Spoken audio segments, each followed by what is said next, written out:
ಓಂ ನಾರಾಯಣಂ ನಮಸ್ಕೃತ್ಯ ನರಂ ಚೈವ ನರೋತ್ತಮಂ ದೇವೀಂ ಸರಸ್ವತೀಂ ಚೈವ ತತೋ ಜಯಮುದೀರಯೇ. ಓಂ ಶಾಂತಿ ಶಾಂತಿ ಶಾಂತಿ. ನಾವು ಮಹಾಭಾರತದ ವನಪರ್ವದಲ್ಲಿ ವಿಚಾರ ಮಾಡ್ತಿದ್ವಿ. ಈ ವನಪರ್ವದಲ್ಲಿ ಲೋಮಶರು ತೀರ್ಥಸ್ಥಳಗಳ ಬಗ್ಗೆ ವಿವರಣೆ ಮಾಡ್ತಾ ಯಾವ್ಯಾವ ತೀರ್ಥಸ್ಥಳಕ್ಕೆ ಏನೇನು ಚರಿತ್ರೆ ಇದೆ ಅಂತೆಲ್ಲ ಹೇಳ್ಕೊತ ಬರ್ತಾ ಇದ್ದಾರೆ. ಈಗ ಕುರುಕ್ಷೇತ್ರದ ಹೆಚ್ಚು ಹತ್ರ ಅಲ್ಲಿಂದು ಕೆಲವೊಂದು ತೀರ್ಥಗಳಿದ್ದಾವೆ. ಅಲ್ಲಿ ಪರಶುರಾಮನು ಅವರ ತಾಯಿಯನ್ನು ಕೊಂದಿದ್ದು ಅವೆಲ್ಲವೂ ಚರಿತ್ರೆ ಬರ್ತಾ ಇದೆ. ಇವಾಗ ತಂದೆ ಮಿಕ್ಕಿದ್ದ ದೊಡ್ಡವರು ಯಾರು 4 ಜನ ಮಕ್ಕಳು ತಂದೆ ಆಜ್ಞೆಯನ್ನು ಒಪ್ಪಲಿಲ್ಲ, ಹೆಂಗೆ ನಮ್ಮ ತಾಯಿಯನ್ನು ಕೊಳ್ಳೋದು ಅಂತ. ತಾಯಿಯನ್ನು ಮನಸ್ಸಿನಲ್ಲಿ ಬೇರೆ ರಾಜನ ಜೊತೆ ಕೆಟ್ಟ ಆಲೋಚನೆಯನ್ನು ತಪ್ಪು ಮಾಡಿಬಿಟ್ಟಿದ್ದಾಳೆ. ಅದಕ್ಕೆ ಕೊಳ್ಳಬೇಕಂದ್ರೆ ಪರಶುರಾಮ ತಂದೆ ಆಜ್ಞೆಯನ್ನು ಪಾಲಿಸಿ ತಾಯಿಯನ್ನು ಕೊಂದುಬಿಟ್ಟ ಮೇಲೆ ಪರಶುರಾಮನ ಮೇಲೆ ತುಂಬ ಪ್ರೀತಿ ಬಂದು ಕೋಪ ಕೂಡ ತಣ್ಣಗಾಗುತ್ತೆ. ಕೇಳು, ನೀನು ಯಾವ ವರ ಬೇಕು ಅಂತ ಕೇಳಿದಾಗ ಮತ್ತೆ ಸತ್ತ ತಾಯಿಯನ್ನೇ ಮತ್ತೆ ಬದುಕಿಸ್ಬೇಕಂತ, ಅಣ್ಣ ತಮ್ಮಂದರನ್ನ ಮತ್ತೆ ಯಥಾಸ್ಥಿತಿಯಾಗಿ ಬುದ್ಧಿವಂತರಾಗಿ ಮಾಡಬೇಕಂತ ಆ ಶಾಪವನ್ನು ಹಿಂದಕ್ಕೆ ತಗೋ ಅಂತ ಕೇಳ್ತಾನೆ. ಇನ್ನು ಇದೆಲ್ಲ ಆದಮೇಲೆ ಮತ್ತೆ ಕಾರ್ತವೀರ್ಯಾರ್ಜುನ ಒಂದು ದಿವಸ ಬರ್ತಾನೆ. ಅವನು ಸಹಸ್ರಬಾಹು ಇರ್ತಾನೆ. ಅವನು ಜಮದಗ್ನಿ ಅವ್ರ ಮನೆಗೆ ಬಂದು ಎಲ್ಲ ಲೂಟಿ ಮಾಡ್ಕೊಂಡು ಹೋಗಿ ಆ ಹಸುವಿನ ಕರುನ ಎಳ್ಕೊಂಡು ಹೋಗ್ತಾ ಇರ್ತಾನೆ. ನೋಡಿದ್ರೆ ಪರಶುರಾಮ ಬಂದು ಅಸ್ತವ್ಯಸ್ತ ಆಗಿದೆ, ಯಾರಿದು ಮಾಡಿದ್ದಾರೆ ಅಂದರೆ ಈ ಥರ ಕಾರ್ತವೀರ್ಯಾರ್ಜುನ ಅಂದರೆ. ಹಂಗೆ ಹೋಗಿ ಅವನನ್ನು ಕೊಂದು ಬಂದರೆ ಅವ್ರ ಮಕ್ಕಳಿಗೆ ಸೇಡು. ಪರಶುರಾಮನ ಎದುರಾಕೋದಕ್ಕಾಗೋದಿಲ್ಲ ಅಂದ್ಬಿಟ್ಟು ಪರಶುರಾಮನ ಇಲ್ಲದೇ ಇರೋ ಅಂಥ ಸಮಯನ ನೋಡಿಬಿಟ್ಟಿದ್ದೂ ಇವ್ರ ಮನೆಗೆ ನುಗ್ಗಿ ಜಮದಗ್ನಿಯನ್ನು ಅವ್ರನ್ನೆಲ್ಲನೂ ಕೊಂದುಬಿಡ್ತಾರೆ. ಅದಾದಮೇಲೆ ಏನಾಗುತ್ತೆ ಅಂತ ಈಗ ಧರ್ಮಜನಿಗೆ ಲೋಮಶರು ಹೇಳ್ತಾರೆ. ಧರ್ಮಜ ಗತಪ್ರಾಣನಾಗಿದ್ದ ತಂದೆಯ ಪಕ್ಕದಲ್ಲಿ ಕುಳಿತು ರಾಮನು ಅಂದರೆ ಪರಶುರಾಮನು ರೋಧಿಸತೊಡಗಿದನು. ತಂದೆಯೇ, ನಿಮ್ಮ ಕೊಲೆಗೆ ನಾನೇ ಕಾರಣನು. ದೋಷವು ನನ್ನದೇ ಆಗಿರುವುದು. ನಾನೇ ನಿಮ್ಮ ಸಮೀಪದಲ್ಲಿದ್ದರೆ ನೀವಿಂತಹ ದುರವಸ್ಥೆಯನ್ನು ಅನುಭವಿಸಬೇಕಾದ ಕಾರಣವಿರಲಿಲ್ಲ. ಅರಣ್ಯ ಆ ಬಾಗಿಲು ಮುಚ್ಚಿಬಿಟ್ರೆ ಚೆನ್ನಾಗಿರುತ್ತೆ.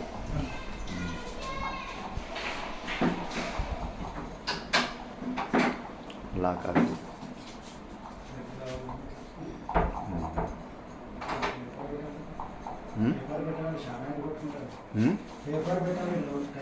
కొద్దిగా అక్కడ పేపర్ అలాంటిది పెట్టండి పటపట. అది ఇక్కడ వస్తుంది కదా, లోపల ఏంటో బయట నుంచి మేడ మీదకి వెళ్ళి వస్తుంది గాలి. ತಂದೆಯೇ, ನಿಮ್ಮ ಕೊಲೆಗೆ ನಾನೇ ಕಾರಣನು. ದೋಷವು ನನ್ನದೇ ಆಗಿರುವುದು.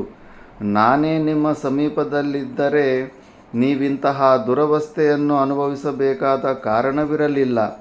ಅರಣ್ಯದಲ್ಲಿರುವ ಜಿಂಕೆಯನ್ನು ಬೇಟೆಯಾಡಿ ಕೊಳ್ಳುವಂತೆ ಆ ಕ್ಷತ್ರಿಯಾದಮರು ನಿರಾಯುಧರಾದ ನಿಮ್ಮನ್ನು ಕೊಂದು ಹಾಕಿದ್ದಾರೆ. ತಂದೆಯೇ, ನೀವು ಯಾವಾಗಲೂ ಸನ್ಮಾರ್ಗ ಪ್ರವರ್ತಕರು. ಧರ್ಮ ಮಾರ್ಗವನ್ನು ಬಿಟ್ಟು ಯಾವಾಗಲೂ ವ್ಯವಹರಿಸಿದವರಲ್ಲ, ಪಾಪರಹಿತರು. ಇಂತಹ ಪರಮ ಧರ್ಮಿಷ್ಠರಾದ ನಿಮಗೆ ಈ ಪರಿಯಲ್ಲಿ ಮರಣವು ಹೇಗೆ ಉಂಟಾಯಿತು? ನಿರಾಯುಧರಾದ, ವೃದ್ಧರಾದ, ಕಾದಾಡಲಿಷ್ಟಪಡದ ನಿಮ್ಮ ಮೇಲೆ 100 ಬಾಣಗಳನ್ನು ಪ್ರಯೋಗಿಸಿ ನಿಮ್ಮನ್ನು ಕೊಂದು ಹಾಕಿದ ಆ ದುಷ್ಟರಿಂದ ಮಹಾಪಾಪವು ಮಾಡಲ್ಪಡಲಿಲ್ಲವೇ? ನಿಶ್ಚಯವಾಗಿಯೂ ಅವರಿಂದ ಮಹಾಪಾಪ ಕಾರ್ಯವನ್ನೇ ಮಾಡಿದ್ದಾರೆ. ನಿರಾಯುಧರಾದ, ಧರ್ಮಿಷ್ಠರಾದ, ಅಸಹಾಯಕರಾದ ಮತ್ತು ಪ್ರತಿರೋಧ ಮಾಡದ ನಿಮ್ಮನ್ನು ಕೊಂದ ವಿಷಯವನ್ನು ಕಾರ್ತವೀರ್ಯನ ಮಕ್ಕಳು ತಮ್ಮ ಸ್ನೇಹಿತರೊಡನೆ ಮತ್ತು ಮಂತ್ರಿಗಳೊಡನೆ ನಾಚಿಕೆಯಿಲ್ಲದೆ ಏನೆಂದು ಹೇಳಿಕೊಳ್ಳುವರು? ಮಹಾಪರಾಕ್ರಮಿಯಾದ ಕಾರ್ತವೀರ್ಯನ ಮಕ್ಕಳಾದ ಅವರಿಗೆ ನಿಮ್ಮನ್ನು ಕೊಳ್ಳಲು ನಾಚಿಕೆಯೂ ಉಂಟಾಗಲಿಲ್ಲವೇ? ಯುಧಿಷ್ಠಿರ, ಪರಶುರಾಮನು ಈ ರೀತಿಯಲ್ಲಿ ಹೇಳಿಕೊಳ್ಳುತ್ತಾ ಬಹುವಾಗಿ ರೋದನ ಮಾಡಿದನು. ತಂದೆಯ ದಹನ ಕ್ರಿಯೆಯನ್ನು ಯಥಾಶಾಸ್ತ್ರವಾಗಿ ನೆರವೇರಿಸಿದನು.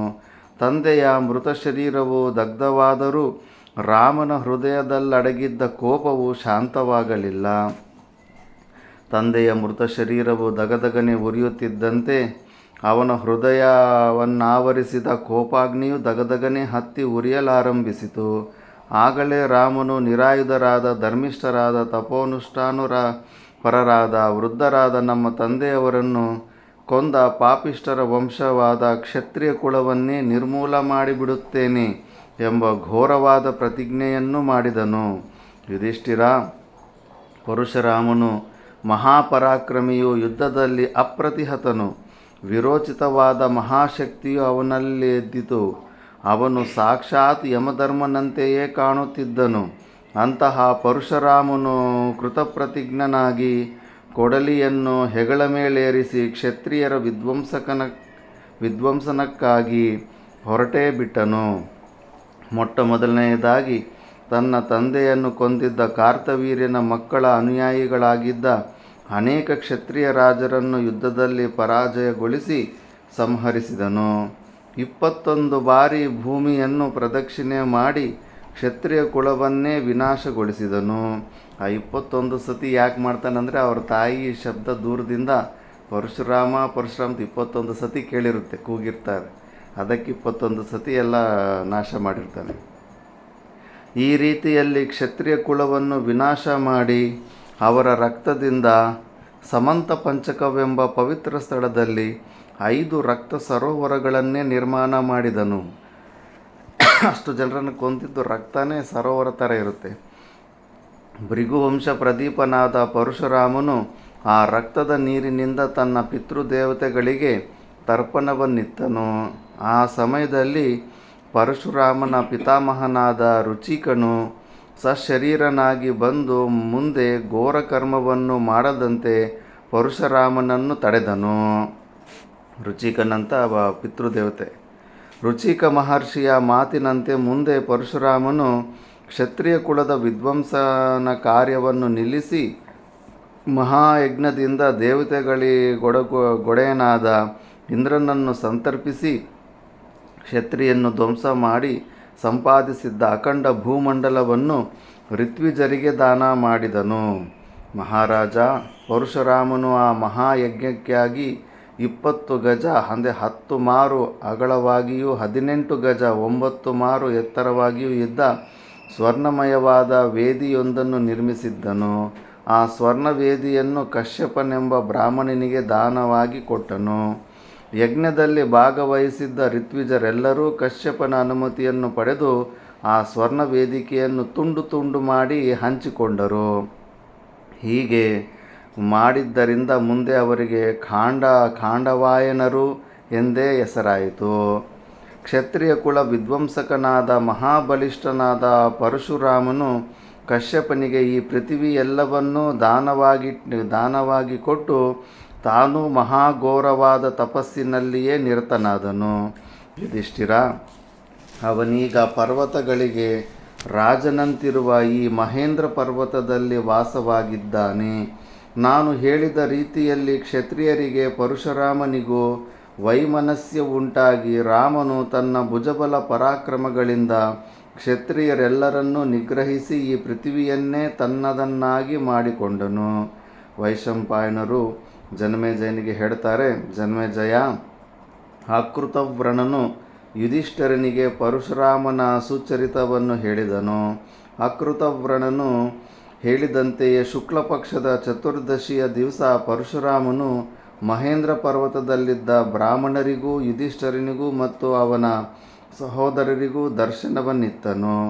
ಪರಶುರಾಮನನ್ನು ಸಂದರ್ಶಿಸಿದೊಡನೆಯೇ ಮಹಾತ್ಮನಾದ ಯುಧಿಷ್ಠಿರನು ತನ್ನ ಅನುಜರಿಂದೊಡಗೂಡಿ ಪರಶುರಾಮನನ್ನು ಬಹುವಿಧವಾಗಿ ಉಪಚರಿಸಿ ಸತ್ಕರಿಸಿದನು. ಪರಶುರಾಮನೊಡನಿದ್ದ ಬ್ರಾಹ್ಮಣರನ್ನು ಯಥೋಚಿತವಾಗಿ ಸತ್ಕರಿಸಿದನು. ಪರಶುರಾಮನು ಯುಧಿಷ್ಠಿರನನ್ನು ಅವನ ಧರ್ಮನಿಷ್ಠೆಗಾಗಿ ಪ್ರಶಂಸೆ ಮಾಡಿದ್ದುದಲ್ಲದೆ ಅವನನ್ನು ಅನುಗ್ರಹಿಸಿ ಆ ರಾತ್ರಿಯಲ್ಲಿ ಮಹೇಂದ್ರ ಪರ್ವತದಲ್ಲಿಯೇ ತಂಗಬೇಕೆಂದು ನಿರ್ದೇಶಿಸಿದನು.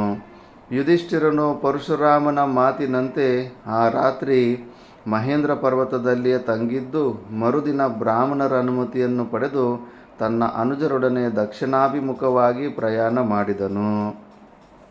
ಜನಮೇಜಯ ಅನುಜರೊಡನೆಯೂ ಪತ್ನಿಯೊಡನೆಯೂ ಮಹೇಂದ್ರ ಪರ್ವತದಿಂದ ಹೊರಟ ಯುಧಿಷ್ಠಿರನು ಸಮುದ್ರದ ತೀರ ಪ್ರದೇಶಗಳಲ್ಲಿ ಬಹುರಮ್ಯವಾಗಿಯೂ ಪುಣ್ಯಪ್ರದವಾಗಿಯೂ ಬ್ರಾಹ್ಮಣರಿಂದ ಸಂಸೇವ್ಯಮಾನವಾಗಿಯೂ ಇದ್ದ ಅನೇಕಾನೇಕ ತೀರ್ಥಗಳನ್ನು ಸಂದರ್ಶಿಸಿ ಮುಂದೆ ಸಮುದ್ರಗಾಮಿನಿಯಾದ ಮಹಾನದಿಯ ತೀರಕ್ಕೆ ಪ್ರಯಾಣ ಮಾಡಿದನು.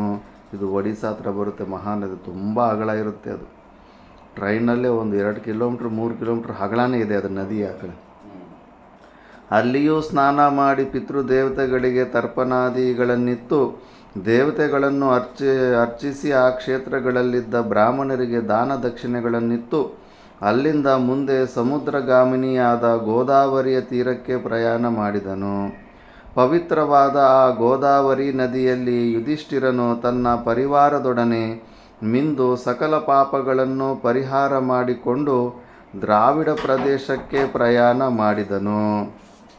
ಆ ದೇಶದ ಸಮುದ್ರ ತೀರದಲ್ಲಿದ್ದ ಅಗಸ್ತ್ಯ ತೀರ್ಥವನ್ನು ಮತ್ತು 5 ನಾರೀ ತೀರ್ಥಗಳನ್ನು ಸಂದರ್ಶಿಸಿದನು.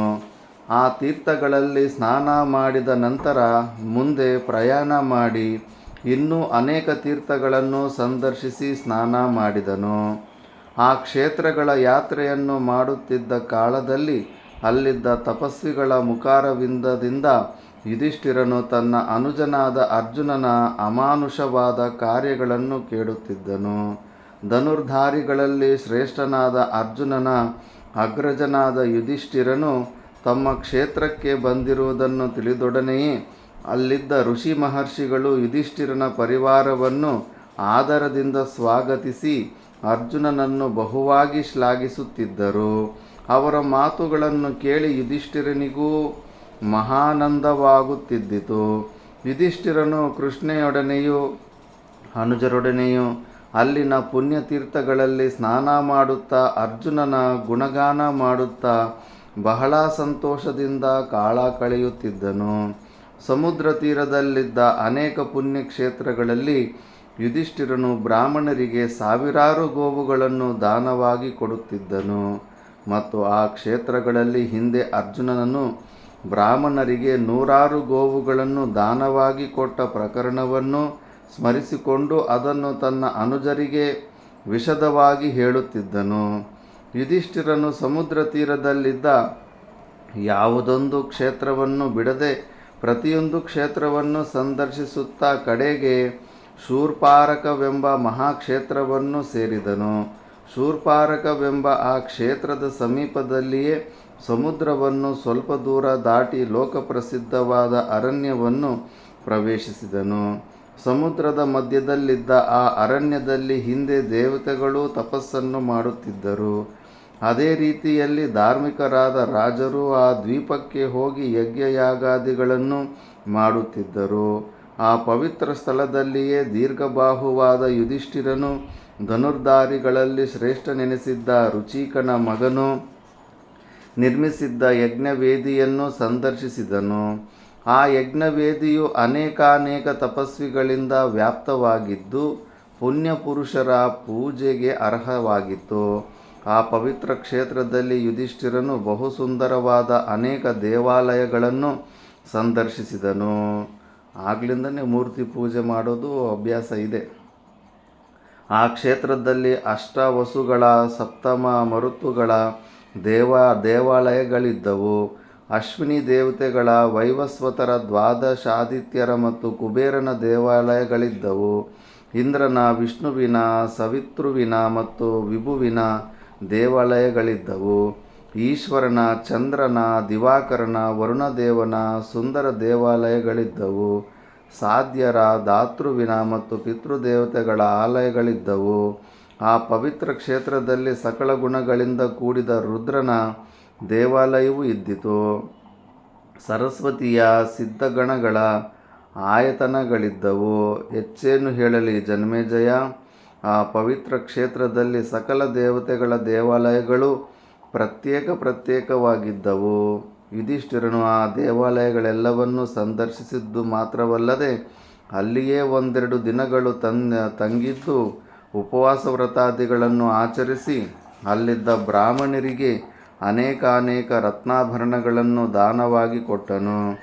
ಅಲ್ಲಿದ್ದ ಸಕಲ ತೀರ್ಥಗಳಲ್ಲಿಯೂ ಸ್ನಾನ ಮಾಡಿ ಪೂತಾತ್ಮನಾದ ಯುಧಿಷ್ಠಿರನು ಪುನಃ ಶೂರ್ಪಾರ ಕ್ಷೇತ್ರಕ್ಕೆ ಪರಿವಾರ ಸಮೇತನಾಗಿ ಹಿಂದಿರುಗಿದನು.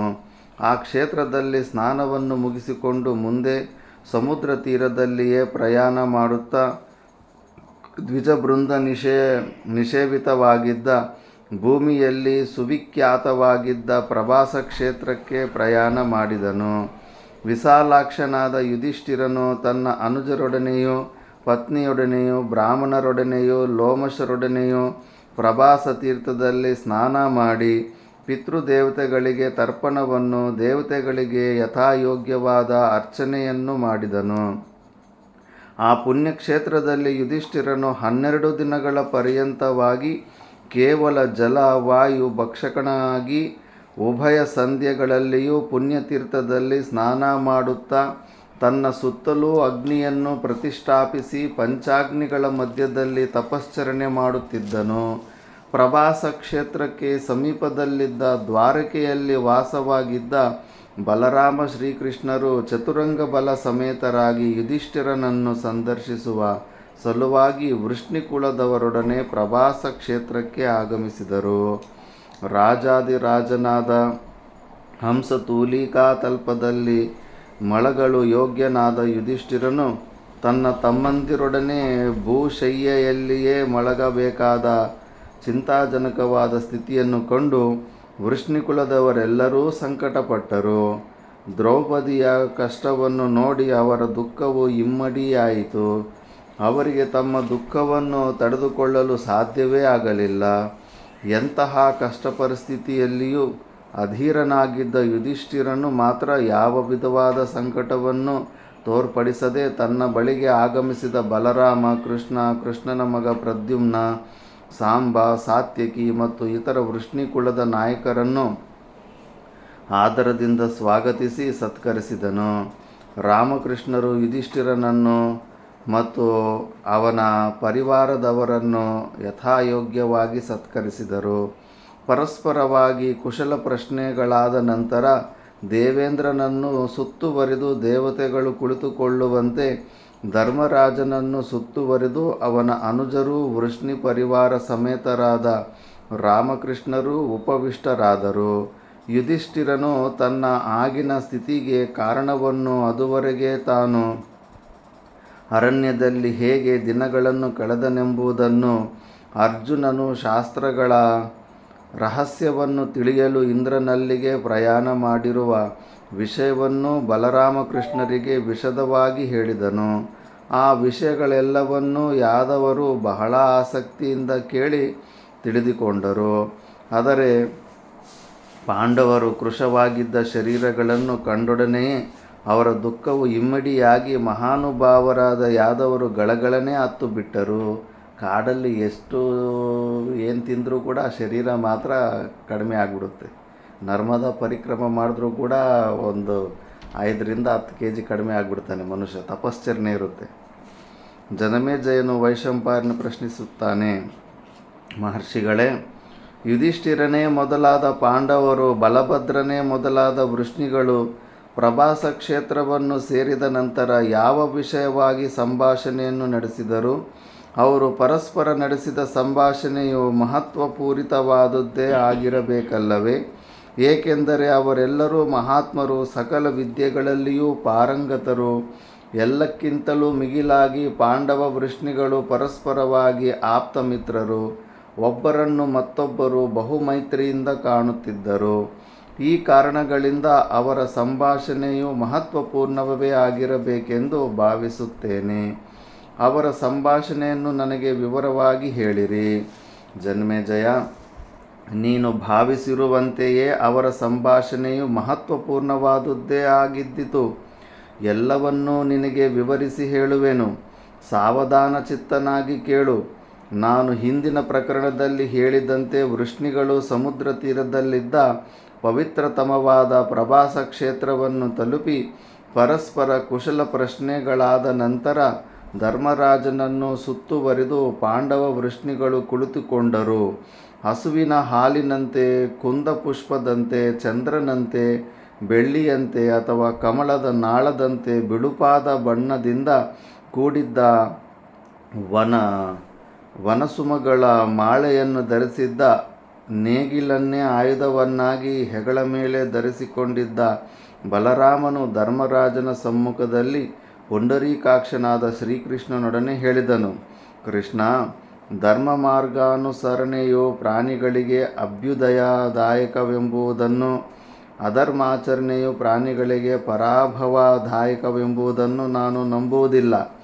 ಪ್ರತ್ಯಕ್ಷ ಪ್ರಮಾಣದಿಂದ ನಾನಿದನ್ನು ಸ್ಥಿರೀಕರಿಸಲು ಹೇಳುತ್ತಿದ್ದೇನೆ. ಯುಧಿಷ್ಠಿರನು ಸಾಕ್ಷಾತ್ ಧರ್ಮಮೂರ್ತಿ ಎಂಬುದರಲ್ಲಿ ಸಂಶಯವೇ ಇಲ್ಲ. ಇವನು ಕನಸಿನಲ್ಲಿಯೂ ಅಧರ್ಮವನ್ನು ಆಚರಿಸುವುದಿಲ್ಲ. ಇಂತಹ ಪರಮಧರ್ಮಿಷ್ಠನಾದ ಯುಧಿಷ್ಠಿರನ ಇಂದಿನ ಸ್ಥಿತಿಯನ್ನು ನಾವು ಕಣ್ಣಾರೆ ಕಾಣುತ್ತಿದ್ದೇವೆ. ಜಟಾಧಾರಿಯಾಗಿ ನಾರುಮಡಿಯನ್ನುಟ್ಟು ಕಂದಮೂಲಗಳನ್ನೇ ತಿನ್ನುತ್ತಾ ಅರಣ್ಯದಲ್ಲಿ ಜೀವಿಸುವುದು ಇವನ ಇಂದಿನ ದುಸ್ಥಿತಿಯಾಗಿದೆ. ನಾವು ಸಾಮಾನ್ಯರೆಲ್ಲ ಹೆಂಗಂತೀವೋ ಅದೇ ಥರ ಬಲರಾಮನಂತವನೆ. ನನಗೆ ನಂಬಿಕೆನೇ ಹೋಗಿದೆ. ಒಳ್ಳೆಯವ್ರಿಗೆ ಯಾಕೆ ಕಷ್ಟಗಳು ಬರ್ತವೆ? ಪಾಪ ಧರ್ಮರಾಜ ಎಷ್ಟು ಧರ್ಮದಿಂದ ನಡ್ಕೊತಾನೆ, ಅವನಿಗೆ ಈ ಕಷ್ಟ ಬಂದಿದೆ ಅಲ್ಲ ಅಂತ. ದುರ್ಯೋಧನನಾದರೋ ಮಹಾದುಷ್ಟನು, ಮಹಾಪಾಪಿಯು. ಅಂತಹವನಿಂದ ನಿಷ್ಕಂಟಕವಾದ ರಾಜ್ಯವನ್ನಾಳುತ್ತಿದ್ದಾನೆ. ಅಂತಹವನನ್ನು ಈ ಪೃಥ್ವಿಯು ನುಂಗಿ ಹಾಕದೆ ತಾಳ್ಮೆಯಿಂದ ಸುಮ್ಮನಿದ್ದಾಳೆ. ಇದು ನನಗೆ ಆಶ್ಚರ್ಯವೆನಿಸಿದೆ ಕೃಷ್ಣ. ಈ ವಿಧವಾದ ಪ್ರತ್ಯಕ್ಷ ಪ್ರಮಾಣದಿಂದಲೇ ಸಾಮಾನ್ಯ ಮನುಷ್ಯನಿಗೆ ಅಧರ್ಮ ಮಾರ್ಗದಲ್ಲಿ ನಡೆಯುವುದು ಸೂಕ್ತವೇ, ಧರ್ಮ ಮಾರ್ಗದಲ್ಲಿ ನಡೆಯುವುದು ಸೂಕ್ತವೇ ಎಂದು ನಿಶ್ಚಯಿಸುವುದರಲ್ಲಿ ಅವನ ಮನಸ್ಸು ಡೋಲಾಯಮಾನವಾಗುತ್ತದೆ. ಟೀಕಾಕಾರರು ಅಭಿಪ್ರಾಯ ಹೇಳಿದ್ದಾರೆ. ಇದನ್ನು ನೋಡಿ ಅಲ್ಪಬುದ್ಧಿಯಾದ ಸಾಮಾನ್ಯ ಮನುಷ್ಯನು ಧರ್ಮವನ್ನಾಚರಿಸಲು ಹೋಗಿ ಕಷ್ಟಪಡುವುದಕ್ಕಿಂತಲೂ ಅಧರ್ಮ ಮಾರ್ಗವನ್ನು ಅನುಸರಿಸಿಯಾದರೂ ಪ್ರಾಪಂಚಿಕ ಸುಖವನ್ನು ಅನುಭವಿಸುವುದೇ ಲೇಸೆಂದು ನಿಶ್ಚಯಿಸುವೆನು. ಬಲರಾಮ ಹೇಳ್ತಾ ಈ ಮಾತು. ಪಾಪಾತ್ಮನಾದರೂ ದುರ್ಯೋಧನನಿಂದು ದಿನದಿನಕ್ಕೂ ಅಭಿವೃದ್ಧಿಯನ್ನು ಹೊಂದುತ್ತಿದ್ದಾನೆ. ಧರ್ಮಾತ್ಮನಾದ ಯುಧಿಷ್ಠಿರನು ರಾಜ್ಯಕೋಶಗಳೆಲ್ಲವನ್ನೂ ಕಳೆದುಕೊಂಡು ಪಡಬಾರದ ಕಷ್ಟಗಳನ್ನು ಅನುಭವಿಸುತ್ತಿದ್ದಾನೆ. ಇಂತಹ ನಿದರ್ಶನಗಳನ್ನು ಪ್ರತ್ಯಕ್ಷವಾಗಿ ನೋಡುತ್ತಿರುವ ಜನಸಾಮಾನ್ಯರು ತಮ್ಮ ಕರ್ತವ್ಯದ ವಿಷಯದಲ್ಲಿ ವ್ಯಾಕುಲಚಿತ್ತರಾಗಿ ಧರ್ಮಾಧರ್ಮಗಳ ವಿವೇಚನೆಯಲ್ಲಿಯೇ ಸಂದೇಹಗೊಳ್ಳುತ್ತಾರೆ. ಪೃಥಾದೇವಿಯ ಮಗನಾದ ಈ ಯುಧಿಷ್ಠಿರನಾದರೋ ಸಾಕ್ಷಾತ್ ಯಮಧರ್ಮನ ಪುತ್ರನು. ಧರ್ಮ ಮಾರ್ಗದಲ್ಲಿಯೇ ಇವನ ಮನಸ್ಸು ಯಾವಾಗಲೂ ಲೀನವಾಗಿರುತ್ತದೆ. ಇವನು ಸತ್ಯವಂತನೂ ಮಹಾದಾನಿಯು. ಈ ಮಹಾನುಭಾವನು ರಾಜ್ಯವನ್ನಾದರೂ ತ್ಯಜಿಸಿಯಾನು, ಸುಖೋಪಭೋಗಗಳನ್ನು ತ್ಯಜಿಸಿಯಾನು. ಆದರೆ ಧರ್ಮ ಮಾರ್ಗದಿಂದ ಮಾತ್ರ ಎಂತಹ ಕಷ್ಟದಲ್ಲಿಯೂ ಚ್ಯುತನಾಗಲಾರನು. ಅಧರ್ಮ ಮಾರ್ಗಾನುಸರಣೆಯಿಂದ ಎಂತಹ ಮಹೈಶ್ವರ್ಯವೇ ಪ್ರಾಪ್ತವಾಗುವುದಾದರೂ ಆ ಐಶ್ವರ್ಯವು ಇವನಿಗೆ ಬೇಡ. ಧರ್ಮದ ಮುಂದೆ ಇಂತಹ ಮಹಾ ಐಶ್ವರ್ಯವು ಇವನಿಗೆ ತೃಣಪ್ರಾಯವಾದುದು. ದುರ್ಯೋಧನನನ್ನು ಪರಮ ಪಾಪಿಷ್ಠನೆಂದು, ಅಧರ್ಮ ಪ್ರವೃತ್ತನೆಂದು ಅವನ ಕ್ರಿಯೆಗಳಿಂದಲೇ ನಾವು ತೀರ್ಮಾನಿಸಬಹುದಾಗಿದೆ. ಆದರೆ ಧರ್ಮ ಮಾರ್ಗ ಪ್ರವೃತ್ತರೆನಿಸಿರುವ ಭೀಷ್ಮ, ವಿಪ್ರಶ್ರೇಷ್ಠರಾದ ಕೃಪ, ದ್ರೋಣರು, ವೃದ್ಧನಾದ ಧೃತರಾಷ್ಟ್ರ ಇವರೆಲ್ಲರೂ ಪಾಂಡವರನ್ನು ಕಾಡಿಗೆ ಕಳುಹಿಸಿ ತಾವು ಸುಖ ಸಂತೋಷಗಳಿಂದ ಹಸ್ತಿನಾಪಟ್ಟಣದಲ್ಲಿಯೇ ಇರಲು ಹೇಗೆ ತಾನೇ ಸಾಧ್ಯವಾಗಿದೆ? ಅಧರ್ಮ ಪ್ರವೃತ್ತನಾದ ದುರ್ಯೋಧನನಿಗೆ ಭೀಷ್ಮಾದಿಗಳು ಬೆಂಬಲಿಗರಾಗಿ ಅವನ ಆಶ್ರಯದಲ್ಲಿಯೇ ಉಳಿದಿರುವುದರಿಂದ ಅವರೂ ಅಧರ್ಮ ಪ್ರಚೋದಕರೆಂದೇ ನಾವು ನಿರ್ಧರಿಸಬೇಕಾಗಿದೆ. ಆದುದರಿಂದ ಪವಿತ್ರವಾದ ಭರತ ಕುಲದಲ್ಲಿ ಹುಟ್ಟಿರುವ ಈ ನಾಯಕರೆಲ್ಲರಿಗೂ ಧಿಕ್ಕಾರವಿರಲಿ. ನಾನು ಅವರೆಲ್ಲರನ್ನೂ ಧಿಕ್ಕರಿಸುತ್ತೇನೆ. ರಾಜ್ಯದ ಒಡೆಯನಾಗಿರುವ ಧೃತರಾಷ್ಟ್ರನು ಈಗೇನೋ ತನ್ನ ಮಕ್ಕಳು ರಾಜ್ಯವನ್ನಾಳುತ್ತಿರುವರೆಂದು ಸಂತೋಷಿಸುತ್ತಿರಬಹುದು. ಆದರೆ ಅವನು ಅವಸಾನ ಹೊಂದಿ ಪರಲೋಕಕ್ಕೆ ಹೋದ ನಂತರ ಅಲ್ಲಿ ಸಂಧಿಸುವ ಪಿತೃದೇವತೆಗಳಿಗೆ ಏನೆಂದು ತಾನೇ ಉತ್ತರವಿತ್ತಾನೆ? ನಿರ್ದೋಷಿಗಳಾದ ತನ್ನ ಮಕ್ಕಳನ್ನು, ಯುಧಿಷ್ಠಿರಾದಿಗಳನ್ನು ಕಪಟ ರೀತಿಯಲ್ಲಿ ಸ್ಥಾನಭ್ರಷ್ಟರನ್ನಾಗಿ ಮಾಡಿದ ಅವನು ತನ್ನ ಮಕ್ಕಳಲ್ಲಿ ಎಲ್ಲರನ್ನೂ ಸರಿಸಮಾನತೆಯಿಂದ ಕಂಡುಕೊಂಡಿದ್ದೇನೆಂದು ಉತ್ತರ ಹೇಳಿಯಾನೆ. ಹೇಳಲು ತಾನೇ ಸಾಧ್ಯವಿದೆಯೇ? ತನ್ನ ಹೊಟ್ಟೆಯಲ್ಲಿ ಹುಟ್ಟಿದ ದುರ್ಯೋಧನನು ಪಾಪಕರ್ಮಗಳನ್ನೆಸಗಿದರೂ ಅವನಿಗೆ ಉತ್ತೇಜನವಿತ್ತ ವಿಷಯವನ್ನು ದೇವತೆಗಳಿಂದ ಮರೆಮಾಚಲು ಸಾಧ್ಯವೇ? ಪಾಂಡುಪುತ್ರರು ಅನುಭವಿಸುತ್ತಿದ್ದ ರಾಜ್ಯವನ್ನು ದ್ಯೂತದ ನೆಪ ಮಾಡಿ ಕಸಿದುಕೊಂಡು ನಿರ್ದೋಷಿಗಳಾದ ಧರ್ಮಾತ್ಮರಾದ ಅವರನ್ನು ಕಾಡಿಗೆ ಕಳುಹಿಸುವುದನ್ನು ಇಲ್ಲವೆಂದು ಹೇಳುವನೇ? ಕೃಷ್ಣ, ಈ ಪ್ರಪಂಚದಲ್ಲಿ ರಾಜರ ಮಧ್ಯದಲ್ಲಿ ಯಾವ ಪಾಪವನ್ನು ಮಾಡಿ ಕುರುಡನಾಗಿ ಹುಟ್ಟಿದೆನು ಎಂಬುದಾಗಿ ಈ ಧೃತರಾಷ್ಟ್ರನು ಒಮ್ಮೆಯಾದರೂ ಬುದ್ಧಿಯಿಂದ ಯೋಚಿಸುತ್ತಲೇ ಇರಲಿಲ್ಲ. ಅದು ನೋಡ್ಕೋಬೇಕು. ಕಷ್ಟಗಳು ಬಂದಾಗ, ದುಃಖಗಳು ಬಂದಾಗ, ಓಹೋ, ಪೂರ್ವ ಜನ್ಮದಲ್ಲೇ ನಾನು ಇಂಥ ಪಾಪಗಳೆಲ್ಲ ಮಾಡಿದ್ದೀನಿ, ಅದರ ಸಲುವಾಗಿ ಇವೆಲ್ಲ ನನಗೆ ದುಃಖಗಳು ಬರ್ತಾ ಇದೆ ಅಂತ ಇನ್ನು ಸ್ವಲ್ಪ ಹುಷಾರಾಗಿ ಪುಣ್ಯಕರ್ಮಗಳ ಕಡೆ ಹೋಗಬೇಕು. ದುಸ್ತುತಿಗಳು ಬಂದಾಗ ನೆನಪಾಗಬೇಕು ಪ್ರಾರಬ್ಧ ಕರ್ಮಗಳು, ಮತ್ತೆ ಇನ್ನೊಂದು ಸತಿ ತಪ್ಪು ಕೆಲಸ ಮಾಡೋಕ್ಕೆ ಹೋಗಬಾರ್ದು. ಅವನಿಗೆ ಪಾಪದ ಶಂಕೆಯೇ ಇರಲಿಲ್ಲ. ಈಗ ರಾಜ್ಯದಿಂದ ಧರ್ಮರಾಜನನ್ನು ಕಳುಹಿಸಿದ ನಂತರವೂ ಅವನು ತಾನು ಕುರುಡನಾಗಿ ಹುಟ್ಟುವುದರ ಕಾರಣವನ್ನು ಯೋಚಿಸುತ್ತಿಲ್ಲ. ಯಾವುದೋ ಪಾಪ ಮಾಡಿ ಕುರುಡನಾಗಿ ಹುಟ್ಟಿದನು, ಪುನಃ ಪುನಃ ಈಗಲೂ ಪಾಪ ಮಾಡುತ್ತಲೇ ಇದ್ದಾನೆ. ಇದು ವೇಗ ಹಂಗಿರುತ್ತೆ. ಒಂದು ಸತಿ ಪಾಪದ ಕರ್ಮಗಳು ಮಾಡೋ ಅಂಥ ಮನಸ್ತತ್ವ ಇದ್ದವನು ಇನ್ನಷ್ಟು ಮತ್ತೆ ಮನಸ್ಸು ಹಂಗೆ ನೆಕ್ಸ್ಟ್ ಜನ್ಮದಲ್ಲಿ ಅವನು ಮನಸ್ಸು ಪಾಪ ಕರ್ಮಗಳು ಮಾಡೋದ್ರಲ್ಲೇ ಪ್ರೇರಣೆ ಸಿಗ್ತಾ ಇರುತ್ತೆ. ಅದಕ್ಕೆ ಶಂಕರಾಚಾರ್ಯರೇ ಆಶ್ಚರ್ಯದಿಂದ ಹೇಳ್ತಾರೆ. ಯಾಕಂದರೆ ಒಂದು ಸತಿ ನದಿಯಲ್ಲಿ ಕಟ್ಟಿಗೆ ಬಿದ್ದಂಗೆ ಈ ಜನ್ಮಗಳು ಬಿದ್ದುಬಿಟ್ರೆ ನಮಗೆ ಕಂಟ್ರೋಲ್ ಇರಲ್ಲ, ಹೊಡ್ಕೊಂಡು ಹೋಗ್ತಾ ಇರುತ್ತೆ ಕೆಳಗಡೆ. ಒಂದು ಸತಿ ಈ ಪಾಪದ ಕರ್ಮಗಳು ಮಾಡೋ ಅಂಥ ಮನಸ್ಸು ಇದ್ದಾಗ ನೆಕ್ಸ್ಟು ಇನ್ನೂ ಸ್ವಲ್ಪ ಪಾಪಗಳು ಮಾಡಿ ಮತ್ತೆ ಇನ್ನೂ ಅಂಥ ಸಂಸ್ಕಾರನೇ ಹೆಚ್ಚಾಗಿ ಮತ್ತೆ ಇನ್ನೂ ತಪ್ಪು ಕೆಲಸಗಳು ಮಾಡುವಂಥ ಆ ಕಡೆನೇ ಹೋಗುತ್ತೆ. ಮತ್ತು ಯಾವ ಪುಣ್ಯದಿಂದನೂ ಗೊತ್ತಿಲ್ಲ ಮನುಷ್ಯ ಈ ಕಡೆ ಬರ್ತಾನೆ, ಪುಣ್ಯಕರ್ಮದ ಕಡೆ ತಿರುಗುತ್ತಾನೆ. ಅವನು ತಿರುಗೋದು, ಟರ್ನ್ ಆಗೋದು ಹೇಗೆ ಅನ್ನೋದು ಕಶ್ಚಿತ್ ಪುಣ್ಯನ, ಅದು ಗೊತ್ತಿಲ್ಲಪ್ಪ. ಅದು ಯಾವ ಪುಣ್ಯನೋ ಹೇಗೋ ಅನ್ನೋದು, ಅದು ಯಾವುದೋ ಪುಣ್ಯದಿಂದ ಟಕ್ ಅಂತ ಈ ಕಡೆ ಭಗವಂತನ ಕಡೆ ಪುಣ್ಯ ಕೆಲಸದ ಕಡೆ ತಿರುಗಿಬಿಡ್ತಾನೆ ಅಂತ. ಅದಕ್ಕೆ ಪುಣ್ಯ ಕೆಲಸಗಳು ಮಾಡೋ ಅಂಥ ಬುದ್ಧಿ, ಪರೋಪಕಾರ ಮಾಡೋ ಅಂಥ ಬುದ್ಧಿ ಭಗವಂತನು ನಮಗೆ ಕೊಟ್ಟಿದ್ದಾನೆ. ಸ್ವಾರ್ಥನ ತೆಗೆದು ಬಿಟ್ಟಿದ್ದಾನೆ ಅಂದರೆ ಸಂತುಷ್ಟ ಪಡಬೇಕು. ಭಗವಂತನ ನಮ್ಮನ್ನು ಸೆಲೆಕ್ಟ್ ಮಾಡ್ಕೊಂಡಿದ್ದಾನೆ.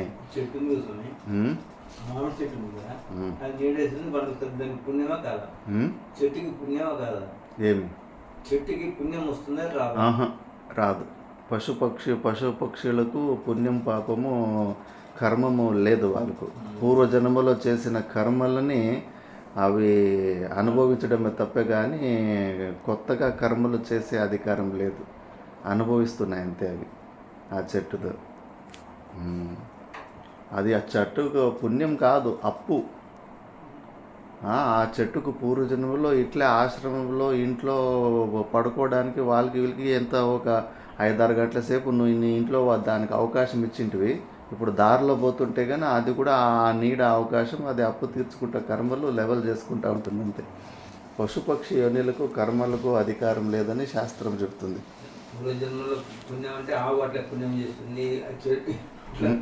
లేదు, పశుపక్షులకి కర్మ. మనిషి జన్మలోనే పుణ్యకర్మలు చేసుకుంటూ అంత ఉత్తమ స్థితికి వెళ్తారు. ಧೃತರಾಷ್ಟ್ರನು ತನ್ನ ಮಕ್ಕಳೊಡನೆ ಸಮಾಲೋಚಿಸಿ ಕುಂತಿಯ ಮಕ್ಕಳನ್ನು ಕಾಡಿಗೆ ಕಳಿಸಬೇಕೆಂಬ ದುಷ್ಟ ಯೋಜನೆಯನ್ನು ಸಿದ್ಧಗೊಳಿಸಿ ನೆರವೇರಿಸಿದುದು ಸ್ಮಶಾನ ಭೂಮಿಯಲ್ಲಿ ಸ್ವರ್ಣಮಯವಾದ ಹೂಗಳಿಂದ ಕೂಡಿದ ವೃಕ್ಷಗಳನ್ನು ಸ್ವಪ್ನದಲ್ಲಿ ಕಂಡಂತೆಯೇ ಆಗಿದೆ. ఈ రీతి స్వప్నవాగుವುದು మరణ సూచకవెందు ಹೇಳುತ್ತಾರೆ. శ్మశానంలో మంచి పూల చెట్లు అవి కనిపిస్తే కానీ అలాంటి స్వప్నం వస్తే సావు వస్తుందంట. ಏಕೆಂದರೆ ಧೃತರಾಷ್ಟ್ರನ ಸಮ್ಮತಿ ಇಲ್ಲದೆ ಯುಧಿಷ್ಠಿರನನ್ನು ಅರಣ್ಯಕ್ಕೆ ಕಳುಹಿಸಲಾಯಿತೆಂದು ಹೇಳುವ ಸಾಧ್ಯತೆ ಇಲ್ಲ. ಲೋಹಿತಾಕ್ಷರಾದ ತನ್ನ ಪುತ್ರರೊಡನೆ ಧೃತರಾಷ್ಟ್ರನು ಸಮಾಲೋಚನೆ ಮಾಡಿಯೇ ಇರಬೇಕು. ತಮ್ಮ ಕಡೆಯ ಮತ್ತು ಶತ್ರುಪಕ್ಷದ ಬಲಾಬಲಗಳನ್ನು ವಿವೇಚಿಸಿಯೇ ಇರಬೇಕು. ಹಾಗಿಲ್ಲದಿದ್ದರೆ ಧನುರ್ಬಾಣ ಸಮೇತನಾದ ಯುಧಿಷ್ಠಿರನನ್ನಾಗಲಿ ಇವನ ಅಜಯರಾದ ಅನುಜರನ್ನಾಗಲಿ ಅರಣ್ಯಕ್ಕೆ ನಿರ್ಭಯವಾಗಿ ಕಳುಹಿಸುವ ಸಾಧ್ಯತೆ ಇರಲಿಲ್ಲ. ಕೃಷ್ಣ, ತೋಳದ ಹೊಟ್ಟೆಗೆ ಸಮಾನವಾದ ಹೊಟ್ಟೆಯುಳ್ಳ ವೃಕೋದರನಾದ ಈ ಒಬ್ಬ ಭೀಮಸೇನನೇ ಸಾಕು. ಯಾವ ವಿಧವಾದ ಆಯುಧಗಳ ಬೆಂಬಲವೂ ಇಲ್ಲದೆ ಕೇವಲ ಬಾಹುಪಾಶಗಳಿಂದಲೇ ಸಾವಿರಾರು ಸೈನಿಕರನ್ನು ಧ್ವಂಸ ಮಾಡಿಬಿಡಬಲ್ಲನು. ಇವನ ಸಿಂಹನಾದವನ್ನು ಕೇಳಿದೊಡನೆಯೇ ಯುದ್ಧ ಸನ್ನದ್ಧರಾಗಿರುವ ಸೈನಿಕರು ನಿಂತಲ್ಲಿಯೇ ವಿನ್ಮೂತ್ರೋತ್ಸರ್ಜನವನ್ನು ಮೂತ್ರ ವಿಸರ್ಜನೆ ಮಾಡಿಬಿಡುತ್ತಿದ್ದಾರೆ. ಅಂತಹ ಮಹಾಪರಾಕ್ರಮಿಯಾದ ಭೀಮನನ್ನಿಂದು ನೋಡಲು ಬಹು ದುಃಖವಾಗುವುದು. ಕೃಷ್ಣ, ಹಸಿವು ಬಾಯಾರಿಕೆಗಳಿಂದ ಬಳಲಿ ಬೆಂಡಾಗಿ ನಿರಂತರವಾಗಿ ಸಂಚಾರ ಮಾಡುತ್ತಿರುವ ಭೀಮನು ಬಹುಕೃಶನಾಗಿ ಹೋಗಿದ್ದಾನೆ. ಆದರೆ ಇವನು ಯಾವಾಗ ಧನುರ್ಬಾಣಗಳನ್ನು ಗದೆಯನ್ನು ಧರಿಸಿ ಶತ್ರುಗಳನ್ನು ಎದುರಿಸಿ ಯುದ್ಧ ಸನ್ನದ್ಧನಾಗಿ ನಿಲ್ಲುವನೋ ಆ ಸಮಯದಲ್ಲಿ ಪ್ರತಿಯೊಬ್ಬನನ್ನು ಸಿಗಿದು ಬಿಡುತ್ತಾನೆ. ಇಂದಿನ ಕಷ್ಟಗಳೆಲ್ಲವೂ ಇವನ ಕಣ್ಣುಮುಂದೆ ಸುಳಿದಾಡುತ್ತಿರುತ್ತವೆ. ಅದರಿಂದ ಇವನ ಶಕ್ತಿಯು ಇಮ್ಮಡಿಯಾಗಿ ಶತ್ರುಪಕ್ಷದ ನಿರ್ಮೂಲನವಾಗುತ್ತದೆ. ಇದು ನಿಜ. ಅಂತಹ ಸುದಿನವನ್ನು ನಾನೂ ನಿರೀಕ್ಷಿಸುತ್ತಿದ್ದೇನೆ. ಕೃಷ್ಣ, ಭೀಮನಿಗೆ ಸಮಾನವಾದ ಬಲವು ತನಗೂ ಇರುವುದೆಂದು ಹೇಳಿಕೊಳ್ಳುವ ವ್ಯಕ್ತಿಯು ಈ ಪ್ರಪಂಚದಲ್ಲಿಯೇ ಇರುವುದಿಲ್ಲ. ಆದರೆ ಇಂದು ಮಾತ್ರ ಇವನ ಶರೀರವು ಬಿಸಿಲು ಗಾಳಿಗಳಿಗೆ ಎಡೆಬಿಡದೆ ಸಿಕ್ಕಿ ಕೃಶವಾಗಿ ಹೋಗಿದೆ. ಹೀಗಿದ್ದರೂ ಇವನು ಯುದ್ಧಕ್ಕೆ ಸಿದ್ಧನಾಗಿ ನಿಂತರೆ ಶತ್ರುಪಕ್ಷದಲ್ಲಿ ಒಬ್ಬನೂ ಉಳಿಯದಂತೆ ಎಲ್ಲರನ್ನೂ ವಿನಾಶ ಮಾಡಿಬಿಡುತ್ತಾನೆ. ಹಿಂದೆ ಯುಧಿಷ್ಠಿರನು ರಾಜಸೂಯ ಯಾಗವನ್ನು ಮಾಡಿದ ಕಾಲದಲ್ಲಿ ಇವನು ಏಕಾಕಿಯಾಗಿ ಪೂರ್ವ ದಿಕ್ಕಿಗೆ ಪ್ರಯಾಣ ಮಾಡಿ ಆ ದಿಕ್ಕಿನಲ್ಲಿದ್ದ ರಾಜರನ್ನು ಮತ್ತು ಅವರ ಅನುಯಾಯಿಗಳನ್ನು ಪರಾಜಯಗೊಳಿಸಿ ಅವರನ್ನು ಯುಧಿಷ್ಠಿರನಿಗೆ ಆಶ್ರಿತ ರಾಜರನ್ನಾಗಿ ಮಾಡಿ ಸ್ವಲ್ಪವಾದರೂ ಗಾಯಗೊಳ್ಳದೆ ಕ್ಷೇಮದಿಂದ ಹಿಂದಿರುಗಿದನು. ಅದೇ ಭೀಮನಿಂದ ನಾರುಮಡಿಯನ್ನುಟ್ಟು ಬಹುದುಸ್ತರವಾದ ಜೀವನವನ್ನು ಕಾಡಿನಲ್ಲಿ ಕಳೆಯುತ್ತಿದ್ದಾನೆ. ನಿಶ್ಚಯವಾಗಿಯೂ ಇದು ನನಗೆ ಬಹು ಖೇದವನ್ನುಂಟು ಮಾಡಿದೆ. ಕೃಷ್ಣ, ಅದೇ ರಾಜಸೂಯ ಯಾಗದ ಕಾಲದಲ್ಲಿ ಸಹದೇವನು ಧನುರ್ಧರನಾಗಿ ದಕ್ಷಿಣ ದಿಕ್ಕಿಗೆ ಪ್ರಯಾಣ ಮಾಡಿ ಆ ದಿಕ್ಕಿನಲ್ಲಿದ್ದ ರಾಜರೆಲ್ಲರನ್ನೂ ಪರಾಜಯಗೊಳಿಸಿದನು. ಇವನು ಸಮುದ್ರ ತೀರದಲ್ಲಿದ್ದ ರಾಜರನ್ನು ಪರಾಭವಗೊಳಿಸಿ ಬಂದಿರುವನು. ಈ ನಕುಲನಾದರೋ ಏಕಾಕಿಯಾಗಿ ಪಶ್ಚಿಮ ದಿಕ್ಕಿನ ದೇಶಗಳನ್ನಾಳುತ್ತಿದ್ದ ಅರಸರನ್ನು ಎದುರಿಸಿ ಅವರೆಲ್ಲರನ್ನೂ ಪರಾಜಯಗೊಳಿಸಿ ಬಂದನು. ಅಂತಹವನಿಂದು ಈ ಅರಣ್ಯದಲ್ಲಿ ಅಲದಾಡುತ್ತಾ ಕಂದ ಮೂಲ ಫಲಗಳನ್ನು ತಿಂದುಕೊಂಡು ಜಟೆಯನ್ನು ಧರಿಸಿ ಧೂಳಿನಿಂದ ಧೂಸರಿತವಾದ ಶರೀರವುಳ್ಳವನಾಗಿದ್ದಾನೆ. ಈ ದ್ರೌಪದಿ ಏನು ಸಾಮಾನ್ಯಲೇ ಕೃಷ್ಣ? ಪಾಂಚಾಲಿಯು ಮಹಾರಥನಾದ ದ್ರುಪದ ರಾಜನ ಮಗಳು. ಅಯೋನಿಜೆಯು ದ್ರುಪದನು ಯಜ್ಞ ಮಾಡಿದಾಗ ಯಜ್ಞಕುಂಡದಿಂದಲೇ ಪ್ರಾದುರ್ಭವಳಾದವಳು. ಇವಳು ಯಾವಾಗಲೂ ಸುಖದಲ್ಲಿಯೇ ಬೆಳೆದವಳು. ಅಂತಹವಳಿಂದು ಈ ಅರಣ್ಯದ ಕಷ್ಟವನ್ನು ಹೇಗೆ ತಾನೇ ಸಹಿಸಿಕೊಂಡಿರುವಳು? ಅರ್ಥ, ಕಾಮ, ಮೋಕ್ಷಗಳಿಗೆ ಮೂಲಭೂತವಾದುದೇ ಧರ್ಮ. ಅಂತಹ ಧರ್ಮಕ್ಕೆ ಅಧಿದೇವತೆ ಯಮಧರ್ಮ. ಮಹಾತ್ಮನಾದ ಯಮಧರ್ಮನ ಮಗ ಯುಧಿಷ್ಠಿರ. ಭೀಮನಾದರೋ ಸಕಲ ಜೀವಕೋಟಿಗಳಿಗೂ ಆಧಾರಭೂತನಾದ ವಾಯುವಿನ ಪುತ್ರ. ನಕುಲ ಸಹದೇವರು ಸಾಕ್ಷಾತ್ ದೈವ ವೈದ್ಯರಾದ ಅಶ್ವಿನಿ ದೇವತೆಗಳ ಮಕ್ಕಳು. ಹೀಗಿರುವುದರಿಂದ ಇವರೆಲ್ಲರೂ ದೇವತೆಗಳ ಮಕ್ಕಳೇ ಆಗಿರುತ್ತಾರೆ. ಸಕಲರು ರಾಜಕುಮಾರರಾಗಿಯೇ ಜನಿಸಿರುವುದರಿಂದ ಸರ್ವದಾ ಸುಖದಲ್ಲಿಯೇ ಇರಲು ಅರ್ಹರು. ಇಂತಹವರಿಂದ ಯಾವ ವಿಧವಾದ ಸುಖವೂ ಇಲ್ಲದ ಈ ಅರಣ್ಯದಲ್ಲಿ ಹೇಗೆ ತಾನೇ ಕಾಲಯಾಪನೆ ಮಾಡುತ್ತಿದ್ದಾರೆ? ಧರ್ಮಪುತ್ರನಾದ ಯುಧಿಷ್ಠಿರನು ಪಗಡೆಯಾಟದಲ್ಲಿ ಎಂದೂ ಸೋತು ಹೋದನೋ ಎಂದು ಯುಧಿಷ್ಠಿರನನ್ನೇ ಅನುಸರಿಸಿ ಅವನ ಧರ್ಮಪತ್ನಿಯಾದ ದ್ರೌಪದಿಯೂ ಅವನ ಅನುಜರು ಮತ್ತು ಸೇವಕರು ರಾಜ್ಯದಿಂದ ಹೊರಟು ಬಂದರೋ ಅಂದಿನಿಂದಲೇ ಅನೀತಿ ಪರಾಯಣನಾದ ದುರ್ಯೋಧನನ ಶುಭೋದಯವು ಪ್ರಾರಂಭವಾಯಿತು. ದುಷ್ಟನೊಬ್ಬನು ಇಷ್ಟು ಉಚ್ಛ್ರಾಯ ಸ್ಥಿತಿಗೆ ಬಂದಾಗಲೂ ಗಿರಿ ಪರ್ವತಗಳಿಂದ ಕೂಡಿರುವ ಈ ಭೂಮಿ ಏಕೆ ಸೀಳಿ ಹೋಗಲಿಲ್ಲ? ಈ ಸಂಶಯವು ನನ್ನನ್ನು ಬಹುವಾಗಿ ಪೀಡಿಸುತ್ತಿದೆ ಕೃಷ್ಣ ಅಂತ ಬಲರಾಮನು ಅವನ ದುಃಖವನ್ನು ವ್ಯಕ್ತ ಮಾಡ್ತಾನೆ. ಬಲರಾಮನು ಹೀಗೆ ಹೇಳಿದ ನಂತರ ಸಾತ್ಯಕಿಯು ಮಾತನಾಡಲು ಉಪಕ್ರಮಿಸಿ ರಾಮನನ್ನು ಕುರಿತು ಹೇಳಿದನು. ಬಲಭದ್ರನೇ, ಇದು ವ್ಯಥೆಪಡುತ್ತಾ ಕುಳಿತುಕೊಳ್ಳುವ ಕಾಲವಲ್ಲ. ನಾವು ಮಾಡಬೇಕಾಗಿರುವ ಕಾರ್ಯದ ವಿಷಯವಾಗಿ ಯುಧಿಷ್ಠಿರನು ಯಾವುದೊಂದು ಮಾತನ್ನು ಹೇಳದಿದ್ದರೂ ಈ ಸಮಯದಲ್ಲಿ ಬಂಧುಗಳಾದ ನಾವು ನಮ್ಮ ಕರ್ತವ್ಯವೇನೆಂಬುದನ್ನು ನಿರ್ಧರಿಸಿ ಕಾರ್ಯ ಮಾಡುವುದು ಸೂಕ್ತವಾಗಿದೆ. ತಮ್ಮ ಹಿತರಕ್ಷಣೆಗೆ ಅನೇಕರಿರುವಾಗ ಅವರ ಯುಧಿಷ್ಠಿರಾದಿಗಳು ತಮ್ಮ ಸ್ವಹಿತ ರಕ್ಷಣೆಯಲ್ಲಿ ಔದಾಸೀನ್ಯದಿಂದಲೇ ಇರುವುದು ಸ್ವಾಭಾವಿಕವಾಗಿಯೇ ಇದೆ. ಯಯಾತಿಯ ಯೋಗಕ್ಷೇಮಗಳನ್ನು ಶಿಬಿಯೇ ಮುಂತಾದವರು ನೋಡಿಕೊಳ್ಳುತ್ತಿದ್ದರೆಂಬುದನ್ನು ನಾವು ಕೇಳಿರುವೆವಲ್ಲವೇ. ಅಂತೆಯೇ ಇಂದು ಯುಧಿಷ್ಠಿರನು ತನ್ನ ಸಲುವಾಗಿ ಹೀಗೆಯೇ ಮಾಡಬೇಕೆಂದು ನಮಗೆ ನಿರ್ದೇಶಿಸಿದ್ದರೂ ಇವನಿಗೆ ಹಿತವಾಗುವ ಕಾರ್ಯವು ಯಾವುದೆಂಬುದನ್ನು ನಾವೇ ನಿರ್ಧರಿಸಿ ಕಾರ್ಯಪ್ರವೃತ್ತರಾಗುವುದು ಸೂಕ್ತವೆಂದು ನಾನು ಭಾವಿಸುತ್ತೇನೆ. ನಾಥವಂತರು ಮತ್ತು ಅನಾಥರು ಎಂಬುದಾಗಿ ಪ್ರಪಂಚದಲ್ಲಿ 2 ವಿಧವಾದ ಮನುಷ್ಯರಿರುತ್ತಾರೆ. ಯಾರು ನಾಥವಂತರೋ ಅವರು ತಮ್ಮ ಯೋಗಕ್ಷೇಮಗಳ ವಿಷಯದಲ್ಲಿ ಸ್ವಲ್ಪವೂ ಯೋಚಿಸುವುದಿಲ್ಲ. ಯಾರನ್ನು ಅವರು ನಾಥರೆಂದು ದೃಢವಾಗಿ ನಂಬಿರುತ್ತಾರೆಯೋ ಆ ನಾಥರೇ ಅವರ ಸಕಲ ಕಾರ್ಯಗಳನ್ನು ಮಾಡಿಬಿಡುತ್ತಾರೆ. ಅನಾಥರಂತೆ ಅವರು ಕಷ್ಟಪಡಬೇಕಾಗಿಲ್ಲ. ಬಲರಾಮ ಶ್ರೀಕೃಷ್ಣರು, ಪ್ರದ್ಯುಮ್ನ ಸಾಂಬರು ಮತ್ತು ನಾನು ಸೇರಿದರೆ 3 ಲೋಕಗಳನ್ನು ರಕ್ಷಣೆ ಮಾಡಲು ಸಮರ್ಥರಾಗಿದ್ದೇವೆ. ಹೀಗಿರುವಾಗ ಸ್ವರಕ್ಷಣೆಯ ಭಾರವೆಲ್ಲವನ್ನೂ ಸಂಪೂರ್ಣವಾಗಿ ನಮಗೊಪ್ಪಿಸಿರುವ ಈ ಯುಧಿಷ್ಠಿರನು ಅನುಜರೊಡನೆ ಈ ಕಾಡಿನಲ್ಲೇಕಿರಬೇಕು. ನಾವುಗಳಿದ್ದೂ ಇವನು ವನವಾಸವನ್ನೇಕೆ ಅನುಭವಿಸುತ್ತಿದ್ದಾನೆ? ನಮ್ಮನ್ನು ನಾಥರನ್ನಾಗಿ ರಕ್ಷಕರನ್ನಾಗಿ ಮಾಡಿಕೊಂಡಿರುವ ಧರ್ಮಾತ್ಮನಾದ ಯುಧಿಷ್ಠಿರನು ಇಂತಹ ಕಷ್ಟಗಳನ್ನು ಖಂಡಿತವಾಗಿಯೂ ಅನುಭವಿಸಲಾಗದು. ಆದುದರಿಂದ ಈ ಕೂಡಲೇ ದಶಾರ್ಹ ಸೇನೆಯು ಯಾದವ ಸೇನೆಯು ದಿವ್ಯವಾದ ಕವಚಗಳನ್ನು ದಿವ್ಯಾಯುಧಗಳನ್ನು ಧರಿಸಿ ಯುದ್ಧ ಸನ್ನದ್ಧವಾಗಿ ಹೊರಡಲಿ. ನಮ್ಮ ವೃಷ್ಣೀಸೇನಾ ಬಲದಿಂದ ಪರಾಜಿತರಾದ ಧೃತರಾಷ್ಟ್ರನ ಮಕ್ಕಳು ಸಬಾಂಧವರಾಗಿ ಯಮಾಲಯವನ್ನು ಸೇರಲಿ. ದುರ್ಯೋಧನಾದಿಗಳನ್ನು ಯಮಾಲಯಕ್ಕೆ ಕಳುಹಿಸಲು ಶಾರ್ಂಗಧನ್ವನಾದ ಈ ಶ್ರೀಕೃಷ್ಣನು ಬೇಕಾಗಿಲ್ಲ. ನೀನೊಬ್ಬನೇ ಸಾಕು. ಬಲರಾಮ, ನೀನು ಕೋಪೋದ್ಧತನಾಗಿ ಕೈಯಲ್ಲಿ ಹಳವನ್ನು ಹಿಡಿದು ಹೊರಟೆಯಾದರೆ ಈ ಪ್ರಪಂಚವೆಲ್ಲವನ್ನೂ ನಡುಗಿಸಲು ಸಮರ್ಥನಾಗುವೆ. ಆದುದರಿಂದ ನೀನೀಗಲೇ ಹಲಾಯುಧನಾಗಿ ಹೊರಟು ಇಂದ್ರನು ಬಂಧು ಬಾಂಧವರ ಸಮೇತನಾದ ವೃತಾಸುರನನ್ನು ಸಂಹಾರ ಮಾಡಿದಂತೆ ಬಂಧು ಮಿತ್ರ ಸಮೇತರಾದ ಧೃತರಾಷ್ಟ್ರ ಮಕ್ಕಳನ್ನು ಸಂಹರಿಸಿ, ಕುಂತಿಯ 3ನೇ ಮಗನಾದ ಅರ್ಜುನನು ನನಗೆ ಸೋದರ ಸಮಾನನು, ನನ್ನ ನೆಚ್ಚಿನ ಗೆಳೆಯನು ಮತ್ತು ನನಗೆ ಸಾಕ್ಷಾತ್ ಆಚಾರ್ಯನೂ ಆಗಿದ್ದಾನೆ.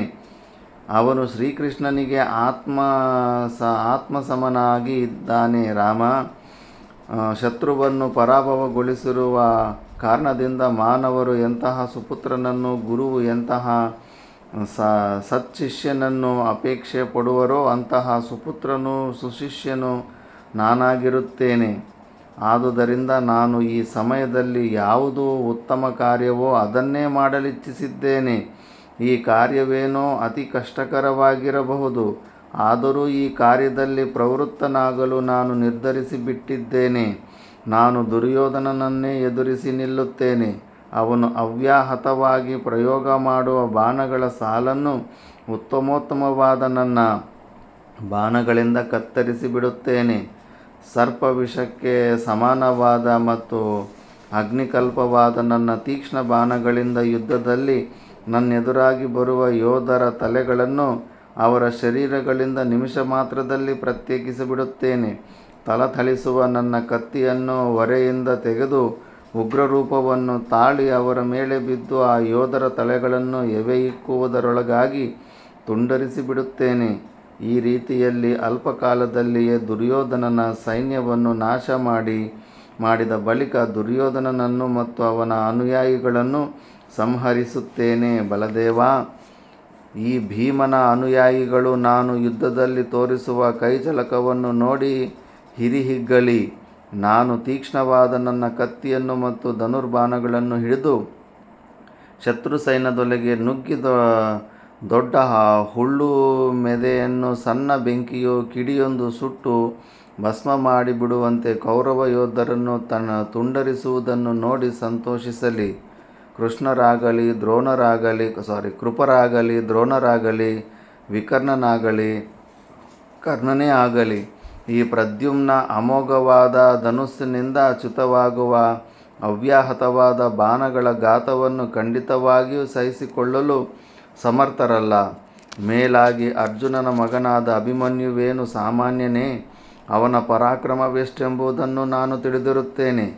ಅವನಾದರೋ ಶ್ರೀಕೃಷ್ಣನ ಮಗನಾದ ಪ್ರದ್ಯುಮ್ನಂತೆಯೇ ರಣರಂಗದಲ್ಲಿ ಬಹಳ ಚತುರತೆಯಿಂದಲೂ ಪರಾಕ್ರಮದಿಂದಲೂ ಯುದ್ಧ ಮಾಡುತ್ತಾನೆ. ಈ ಸಾಂಬನು ತನ್ನ ಭುಜಬಲ ಪರಾಕ್ರಮಗಳಿಂದ ದುಶ್ಯಾಸನನನ್ನು ಬೆನ್ನಟ್ಟಿ ಹೋಗಲಿ. ತನ್ನ ಪರಾಕ್ರಮದಿಂದ ದುಶ್ಯಾಸನನ ಸೈನಿಕರನ್ನು ಅವನ ರಥ ಮತ್ತು ಸಾರಥಿಗಳನ್ನು ಧ್ವಂಸ ಮಾಡಲಿ. ಜಾಂಬವತಿಯ ಮಗನೇನಾದರೂ ಯುದ್ಧಕ್ಕಿಳಿದನೆಂದರೆ ನಿಶ್ಚಯವಾಗಿಯೂ ಇವನನ್ನೆದುರಿಸಲು ಶತ್ರುಪಕ್ಷದಿಂದ ಯಾರೂ ಮುಂದೆ ಬರಲಾರರು. ಇವನಿನ್ನೂ ಬಾಲಕನಾಗಿದ್ದಾಗಲೇ ಶಂಬರನೆಂಬ ರಾಕ್ಷಸನ ಸೈನ್ಯಗಳು ಇವನಿಂದ ಧ್ವಂಸ ಮಾಡಲ್ಪಟ್ಟವು.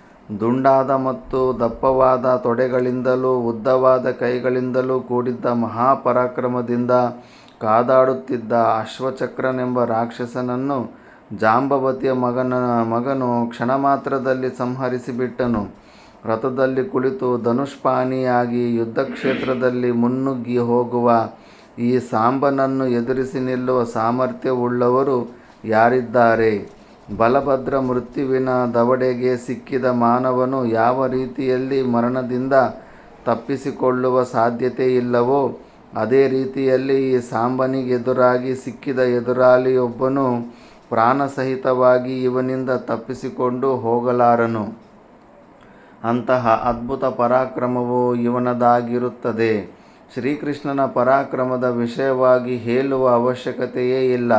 ಇವನು ತನ್ನ ತೀಕ್ಷ್ಣವಾದ ಬಾಣಗಳಿಂದ ಶತ್ರುಪಕ್ಷದ ಸೈನ್ಯ ಸಮೂಹವೆಲ್ಲವನ್ನು ಸುಟ್ಟಿಬಿಡುವನಲ್ಲದೆ ಮಹಾಪರಾಕ್ರಮಿಗಳೆನಿಸಿರುವ ಆ ಇಬ್ಬರು ಭೀಷ್ಮ ದ್ರೋಣರನ್ನು ಪುತ್ರರಿಂದ ಸುತ್ತುವರಿದು ನಿಲ್ಲುವ ಸೋಮದತ್ತನನ್ನು ಎದುರಿಸಿ ನಿಲ್ಲಲು ಸಮರ್ಥನಾಗಿದ್ದಾನೆ. ತ್ರಿಭುವನಗಳಲ್ಲಿ ಯಾರೇ ಎದುರಿಸಲು ಬಂದರೂ ಅವರನ್ನು ಸೋಲಿಸುವ ಸಾಮರ್ಥ್ಯವು ಶ್ರೀಕೃಷ್ಣನಿಗಿದೆ. ಕತ್ತಿ ಗುರಾಣಿಗಳನ್ನು ಉತ್ತಮವಾದ ಧನುರ್ಬಾಣಗಳನ್ನು ಧರಿಸಿ ಚಕ್ರಾಯುಧಪಾಣಿಯಾಗಿ ಉಜ್ವಲ ತೇಜಸ್ಸಿನಿಂದ ಬೆಳಗುತ್ತಾ ಯುದ್ಧಸನ್ನದ್ಧನಾಗಿ ನಿಲ್ಲುವ ಶ್ರೀಕೃಷ್ಣನನ್ನು ಎದುರಿಸಿ ನಿಲ್ಲುವವರು ಯಾರಾದರೂ ಇದ್ದಾರೆಯೇ? ಇವನು ಅಜೇಯನು. ಇವನು ದೇವತೆಗಳಿಂದಲೂ ಸೋಲಿಸಲ್ಪಡತಕ್ಕವನಲ್ಲ. ಪರಾಕ್ರಮಿಯಾದ ಈ ಅನಿರುದ್ಧನು ಕತ್ತಿ ಗುರಾಣಿಗಳನ್ನು ಧರಿಸಿದವನಾಗಿ ಯಾಗ ಸಮಯದಲ್ಲಿ ವೇದಿಯನ್ನು ದರ್ಭೆಗಳಿಂದ ಅಲಂಕರಿಸುವಂತೆ ತಳೆಯನ್ನು ಸವರಿದ ಧೃತರಾಷ್ಟ್ರನ ಮಕ್ಕಳ ಮುಂಡಗಳಿಂದ ರಣಾಂಗವನ್ನು ಅಲಂಕರಿಸಲಿ. ಗದ, ಉಲ್ಮುಖ, ಬಾಹುಕ, ಭಾನು, ನೀಥ, ಕುಮಾರನಾದ ನಿಷಟ, ರಣಪ್ರಚಂಡರಾದ ಸಾರನ ಮತ್ತು ಚಾರುದೇಶ್ನ ಇವರೆಲ್ಲರೂ ತಮ್ಮ ವಂಶಯೋಗ್ಯವಾದ ಮತ್ತು ವಿರೋಚಿತವಾದ ಕಾರ್ಯದಲ್ಲಿ ಪ್ರವೃತ್ತರಾಗಲಿ. ವೃಷ್ಣಿ, ಭೋಜ, ಅಂಧಕರೇ ಮೊದಲಾದ ಯೋಧ ಮುಖ್ಯರು ಸಾತ್ವತ-ಶೂರರನ್ನು ಸೇರಲಿ. ಇವರೆಲ್ಲರೂ ಒಟ್ಟಾಗಿ ಸೇರಿ ಸೈನ್ಯ ಸಮೇತರಾದ ಧೃತರಾಷ್ಟ್ರನ ಮಕ್ಕಳನ್ನು ಆಕ್ರಮಿಸಿ ಪರಾಜಯಗೊಳಿಸಿ ಶಾಶ್ವತವಾದ ಸತ್ಕೀರ್ತಿಯನ್ನು ಈ ಲೋಕದಲ್ಲಿ ಪಡೆಯಲಿ. ಬಲಭದ್ರನೇ, ಯುಧಿಷ್ಠಿರನು ತನ್ನಿಂದ ಪ್ರತಿಜ್ಞಾತವಾದ ವನವಾಸವನ್ನು ಮುಗಿಸಿ ಹಸ್ತಿನೆಗೆ ಬರುವವರೆಗೂ ಅರ್ಜುನನ ಮಗನಾದ ವೀರನಾದ ಅಭಿಮನ್ಯುವೇ ರಾಜ್ಯವನ್ನು ಆಳುತ್ತಿರಲಿ. ದ್ಯೂತದ ಸಮಯದಲ್ಲಿ 12 ವರ್ಷಗಳ ವನವಾಸವನ್ನು ಮತ್ತು 1 ವರ್ಷ ಅಜ್ಞಾತವಾಸವನ್ನು ಮಾಡುವನೆಂಬ ಪ್ರತಿಜ್ಞೆಯನ್ನು ಧರ್ಮಾತ್ಮನಾದ ಧರ್ಮನಿಷ್ಠನಾದ ಯುಧಿಷ್ಠಿರನು ಮಾಡಿದ್ದಾನೆ. ಈ ಪ್ರತಿಜ್ಞೆಯು ಮುಗಿದ ನಂತರದಲ್ಲಿ, ವನವಾಸವು ಕಳೆದ ನಂತರದಲ್ಲಿ ಧರ್ಮರಾಜನು ಹಸ್ತಿನೆಗೆ ಆಗಮಿಸಿ ಸಿಂಹಾಸನಾರೂಢನಾಗಿ ನಮ್ಮಿಂದ ಅಬಾಧಿತವಾಗಿ ಮಾಡಲ್ಪಟ್ಟಿರುವ ಈ ಪೃಥ್ವಿಯನ್ನು ಆಳಲಿ. ಆ ವೇಳೆಗೆ ಹಸ್ತಿನೆಯಲ್ಲಿ ಧೃತರಾಷ್ಟ್ರನ ಮಕ್ಕಳಾಗಲಿ ಕರ್ಣನಾಗಲಿ ಇರುವುದಿಲ್ಲ. ಈ ಮುಖ್ಯವಾದ ಕಾರ್ಯವನ್ನಿಂದು ನಾವು ಮಾಡಬೇಕಾಗಿದೆ. ಆ ಕಾರ್ಯವು ನಮಗೆ ನಿಶ್ಚಯವಾಗಿಯೂ ಕೀರ್ತಿದಾಯಕವಾಗುವುದು. ಸಾತ್ಯಕಿಯ ಮಾತುಗಳನ್ನು ಕೇಳಿ ಶ್ರೀಕೃಷ್ಣನು ಹೇಳತೊಡಗಿದನು. ಸಾತ್ಯಕಿ ಲಾಸ್ಟ್ ತನಕ ಬದುಕಿರ್ತಾನೆ. ಅರ್ಜುನನ ಫೇವರೇಟ್ ಶಿಷ್ಯ. ಗುರು ಶಿಷ್ಯರು ಯುದ್ಧ ಆಡ್ತಾಯಿದ್ರೆ ಶಿಷ್ಯನ ಕಣ್ಣೆಲ್ಲ ಗುರುವಿನ ರಕ್ಷಣೆ ಮಾಡೋದ್ರಲ್ಲಿರುತ್ತೆ, ಗುರುವಿನ ಕಣ್ಣೆಲ್ಲ ಶಿಷ್ಯನ ರಕ್ಷಣೆ ಮಾಡೋದ್ರಲ್ಲಿರುತ್ತೆ. ಅದಕ್ಕೆ ಒಬ್ಬರನ್ನೊಬ್ಬರು ರಕ್ಷಣೆ ಮಾಡ್ಕೊತ ತುಂಬ ಅದ್ಭುತವಾಗಿ ಯುದ್ಧ ಆಡ್ತಾರೆ. ಲಾಸ್ಟಲ್ಲಿ 11 ಜನರಲ್ಲಿ ಸಾತ್ವಿಕಿನೂ ಒಬ್ಬ ಬದುಕಿರ್ತಾನೆ ಮಹಾಭಾರತ ಯುದ್ಧದಲ್ಲಿ. ಮಧುವಂಶೋತ್ಪನ್ನನಾದ ಸಾತ್ವಿಕಿಯೇ, ನೀನು ಹೇಳುವುದು ನಿಸ್ಸಂಶಯವಾಗಿಯೂ 100ಕ್ಕೆ 100 ಭಾಗ ಸತ್ಯದಿಂದ ಕೂಡಿರುವುದು. ಅಧೀನ ಸತ್ವನೇ, ನೀನು ಹೇಳಿದ ಮಾತುಗಳನ್ನು ನಾವೇನೋ ಪೂರ್ಣವಾಗಿ ಅಂಗೀಕರಿಸುತ್ತೇವೆ. ಆದರೆ ಕುರುವಂಶ ಪ್ರದೀಪನಾದ ಧರ್ಮಾತ್ಮನಾದ ಯುಧಿಷ್ಠಿರನು ಮಾತ್ರ ಸ್ವಭುಜಬಲ ಪರಾಕ್ರಮಗಳಿಂದ ಗಳಿಸಿದ ಅಥವಾ ಇತರರಿಂದ ಕೊಡಲ್ಪಡುವ ರಾಜ್ಯವನ್ನು ಖಂಡಿತವಾಗಿಯೂ ಸ್ವೀಕರಿಸಲಾರನು. ಇದು ಕ್ಷತ್ರಿಯೋಚಿತವಾದ ಧರ್ಮವಲ್ಲವೆಂದು ಇವನು ಭಾವಿಸುತ್ತಾನೆ. ಇಚ್ಛೆಯ ಪೂರ್ಣಕ್ಕಾಗಲಿ, ಭಯದ ಕಾರಣದಿಂದಾಗಲಿ ಅಥವಾ ಲೋಭದ ಕಾರಣದಿಂದಾಗಲಿ ಯುಧಿಷ್ಠಿರನು ಯಾವಾಗಲೂ ಅಧರ್ಮ ಮಾರ್ಗವನ್ನು ತುಳಿಯತಕ್ಕವನಲ್ಲ. ಭೀಮಾರ್ಜುನರೇ ಆಗಲಿ, ಅತಿರಥರಾದ ನಕುಲ ಸಹದೇವರೇ ಆಗಲಿ, ದ್ರುಪದ ರಾಜನ ಮಗಳಾದ ದ್ರೌಪದಿಯೇ ಆಗಲಿ, ಕ್ಷತ್ರಿಯರಿಗೆ ಅನುಚಿತವಾದ ಮಾರ್ಗದಲ್ಲಿ ನಡೆಯಲು ಖಂಡಿತವಾಗಿಯೂ ಇಚ್ಛೆ ಪಡತಕ್ಕವರಲ್ಲ. ಯುದ್ಧದಲ್ಲಿ ಅಪ್ರತಿಮರಾದ ಭೀಮಾರ್ಜುನರಿಂದಲೂ ನಕುಲ ಸಹದೇವರಿಂದಲೂ ಪುರಸ್ಕೃತನಾದ ಈ ಯುಧಿಷ್ಠಿರನು ಅಖಂಡವಾದ ಈ ಭೂಮಂಡಲವನ್ನು ಶಾಸನ ಮಾಡದಿರಲು ಅಡಚಣೆ ಏನಿದೆ? ಮಹಾಪರಾಕ್ರಮಿಗಳಾದ ಅನುಜರನ್ನು ಪಡೆದಿರುವ ಯುಧಿಷ್ಠಿರನು ಈ ಪೃಥ್ವಿಯನ್ನು ಸ್ವಭುಜಬಲ ಪರಾಕ್ರಮಗಳಿಂದಲೇ ಜಯಿಸಿ ತೀರುವನು. ಈ ವಿಶ್ವಕ್ಕೆ ಇವನೇ ಸಾರ್ವಭೌಮನಾಗುವನು. ಈ ವಿಷಯದಲ್ಲಿ ಸ್ವಲ್ಪವಾದರೂ ಸಂಶಯ ಪಡುವ ಕಾರಣವಿಲ್ಲ. ಯುದ್ಧವು ಸನ್ನಿಹಿತವಾದಾಗ ದ್ರುಪದ ರಾಜ, ಚೇದಿಪತಿ ಮತ್ತು ಕೇಕೆಯ ರಾಜರೊಡನೆ ನಾವು ಮತ್ತು ನಮ್ಮ ಸೈನಿಕರು ಸೇರಿ ಯುಧಿಷ್ಠಿರನ ಶತ್ರುಗಳನ್ನು ವಿನಾಶಗೊಳಿಸೋಣ. ಹೀಗೆ ಮಾಡುವುದು ನಮ್ಮ ಕರ್ತವ್ಯವೂ ಆಗಿರುವುದು. ನಾವುಗಳೇ ಹೋಗಿ ಹಸ್ತಿನಾಪಟ್ಟಣಕ್ಕೆ ಮುತ್ತಿಗೆ ಹಾಕಿ ಕೌರವರೊಡನೆ ಯುದ್ಧ ಮಾಡಿ ಅವರನ್ನು ಪರಾಜಯಗೊಳಿಸಿ ಯುಧಿಷ್ಠಿರನು ಅರಣ್ಯವಾಸವನ್ನು ಮುಗಿಸಿ ಹಿಂದಿರುಗಿ ಬರುವವರೆಗೂ ರಾಜ್ಯದ ಪಟ್ಟವನ್ನು ಅಭಿಮನ್ಯುವಿಗೆ ಕಟ್ಟುವುದು ಪ್ರಸಕ್ತ ಸಂದರ್ಭದಲ್ಲಿ ಸೂಕ್ತವಲ್ಲ. ಈ ಅಭಿಪ್ರಾಯಕ್ಕೆ ಧರ್ಮಾತ್ಮನಾದ ಯುಧಿಷ್ಠಿರನೂ ಒಪ್ಪುವುದಿಲ್ಲ. ಕೃಷ್ಣನು ತನ್ನ ಖಚಿತವಾದ ಅಭಿಪ್ರಾಯವನ್ನು ವ್ಯಕ್ತಪಡಿಸಿದ ನಂತರ ಯುಧಿಷ್ಠಿರನು ಸಾತ್ವಿಕಿಗೆ ಹೇಳಿದನು, ಮಾಧವ, ಮಧುವಂಶೋತ್ಪನ್ನನಾದ ಸಾತ್ವಿಕಿಯೇ, ಮಹಾಪರಾಕ್ರಮಿಯಾಗಿರುವ ಮತ್ತು ನಮ್ಮ ವಿಷಯದಲ್ಲಿ ಹೆಚ್ಚು ಅಭಿಮಾನದಿಂದಿರುವ ನೀನು ಹೀಗೆ ಹೇಳುವುದರಲ್ಲಿ ಆಶ್ಚರ್ಯವೇನಿಲ್ಲ. ನೀನು ನಮ್ಮ ಮೇಲಿಟ್ಟಿರುವ ಅಭಿಮಾನವು ನಿಶ್ಚಯವಾಗಿಯೂ ಪ್ರಶಂಸಾರ್ಹವಾದದ್ದು. ಆದರೆ ನನ್ನಿಂದ ಸರ್ವ ಪ್ರಕಾರದಿಂದಲೂ ಸತ್ಯವು ರಕ್ಷಿಸಲ್ಪಡಬೇಕೇ ಹೊರತು ರಾಜ್ಯವಲ್ಲ. ಸತ್ಯ ಪರಿಪಾಲನೆಯೇ ನನ್ನ ಮೊದಲಿನ ಕರ್ತವ್ಯ. ಸತ್ಯ ಪರಿಪಾಲನೆಯ ಮೂಲಕವೇ ಪ್ರಾಪ್ತವಾಗುವ ರಾಜ್ಯದ ಪರಿಪಾಲನೆಯು ಎರಡನೆಯ ಕರ್ತವ್ಯವೆಂದು ನಾನು ಭಾವಿಸುತ್ತೇನೆ. ಈ ನನ್ನ ಮನೋಭಿಪ್ರಾಯವು ಪರಾತ್ಪರನಾದ ಶ್ರೀಕೃಷ್ಣನಿಗೆ ಮಾತ್ರ ತಿಳಿದಿರುವುದು. ಅಂತೆಯೇ ಶ್ರೀಕೃಷ್ಣನು ಯಾರೆಂಬುದನ್ನು, ಅವನ ಆಂತರ್ಯವೇನೆಂಬುದನ್ನು ನಾನೂ ತಿಳಿದವನಾಗಿರುವೆನು. ಸಾತ್ವಿಕಿಯೇ, ಪುರುಷಶ್ರೇಷ್ಠನಾದ ಶ್ರೀಕೃಷ್ಣನು ಯಾವ ಕಾಲದಲ್ಲಿ ಯುದ್ಧ ಮಾಡಬೇಕೆಂಬುದನ್ನು ಚೆನ್ನಾಗಿ ತಿಳಿದಿರುವನು. ಅವನು ನಿರ್ದೇಶಿಸಿದ ಕಾಲದಲ್ಲಿ ಶನಿ ಪ್ರವೀರನಾದ ನೀನು ಮತ್ತು ಕೇಶವನು ಸೇರಿ ಸುಯೋಧನನನ್ನು ಜಯಿಸುವುದು ಸಿದ್ಧವಾಗಿಯೇ ಇದೆ.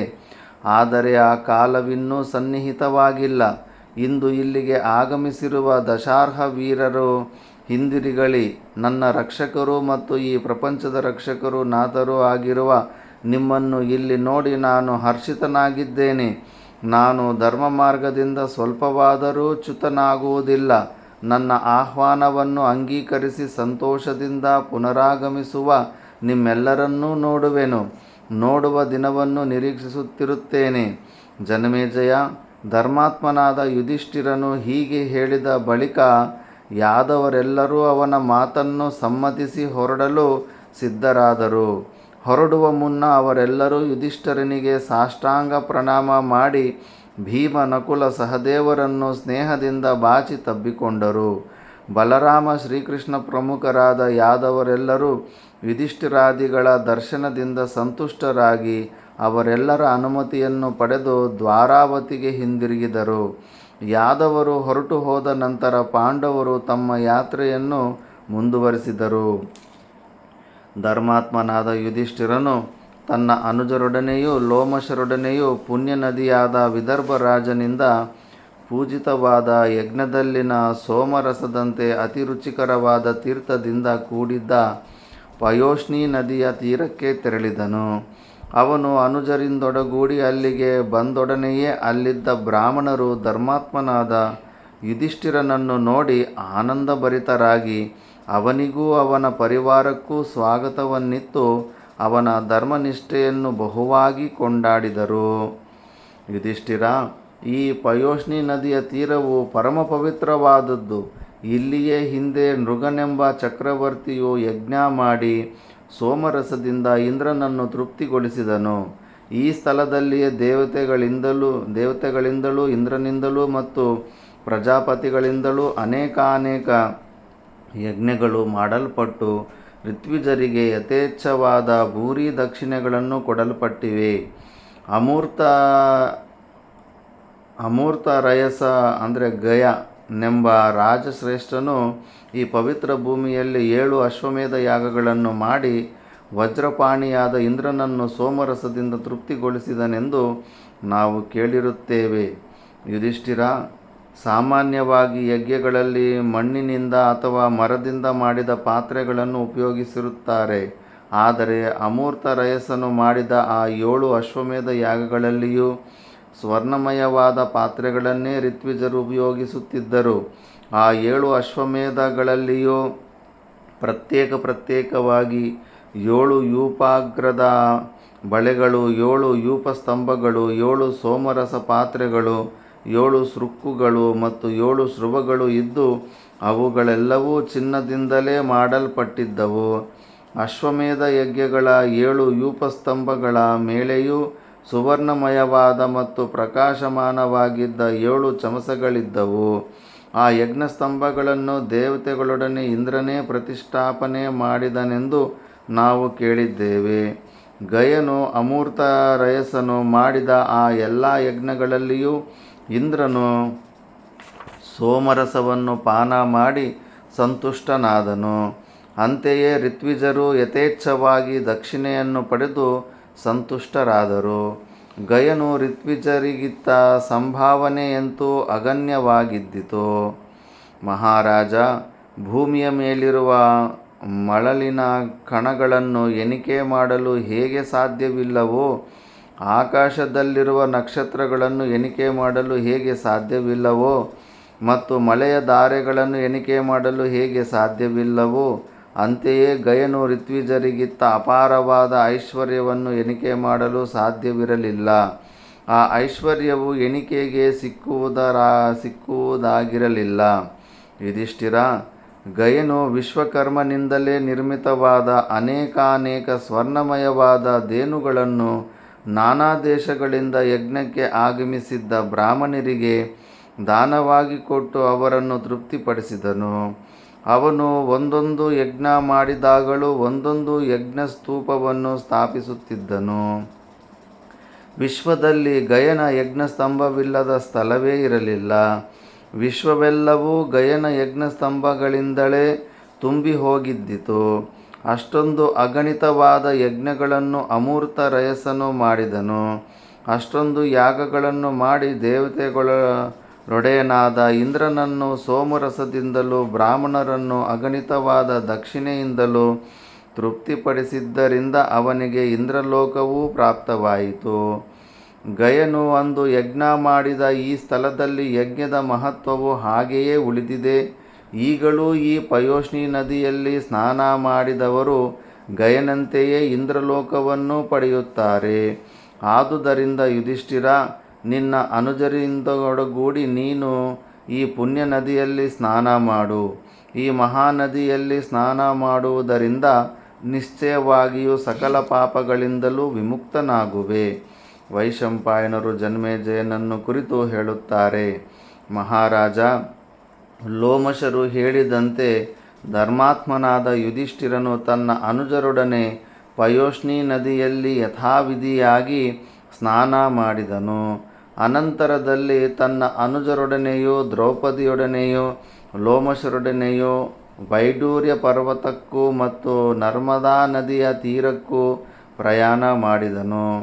ಆ ಪವಿತ್ರ ಸ್ಥಳಗಳನ್ನು ಸೇರಿದ ನಂತರ ಲೋಮಶರು ಯುಧಿಷ್ಠಿರನಿಗೆ ಅಲ್ಲಿದ್ದ ರಮಣೀಯವಾದ ತೀರ್ಥಗಳನ್ನು ದೇವಸ್ಥಾನಗಳನ್ನು ತೋರಿಸಿ ಅವುಗಳ ಹಿಂದಿನ ಇತಿಹಾಸಗಳನ್ನು ವಿವರಿಸಿ ಹೇಳಿದರು. ಯುಧಿಷ್ಠಿರನು ಲೋಮಶರು ಹೇಳಿದ ಎಲ್ಲ ಸ್ಥಳಗಳನ್ನು ತನ್ನ ಅನುಜರೊಡನೆ ಸಂದರ್ಶಿಸಿ ಸ್ನಾನ ಪೂಜಾದಿಗಳನ್ನು ಯಥೋಚಿತವಾಗಿ ಮಾಡಿ ಮುಗಿಸಿದನು. ಆ ಪುಣ್ಯ ಸ್ಥಳಗಳಲ್ಲಿದ್ದ ಸಾವಿರಾರು ಬ್ರಾಹ್ಮಣರಿಗೆ ಯಥೋಚಿತವಾದ ದಕ್ಷಿಣೆಯನ್ನು ಕೊಟ್ಟನು.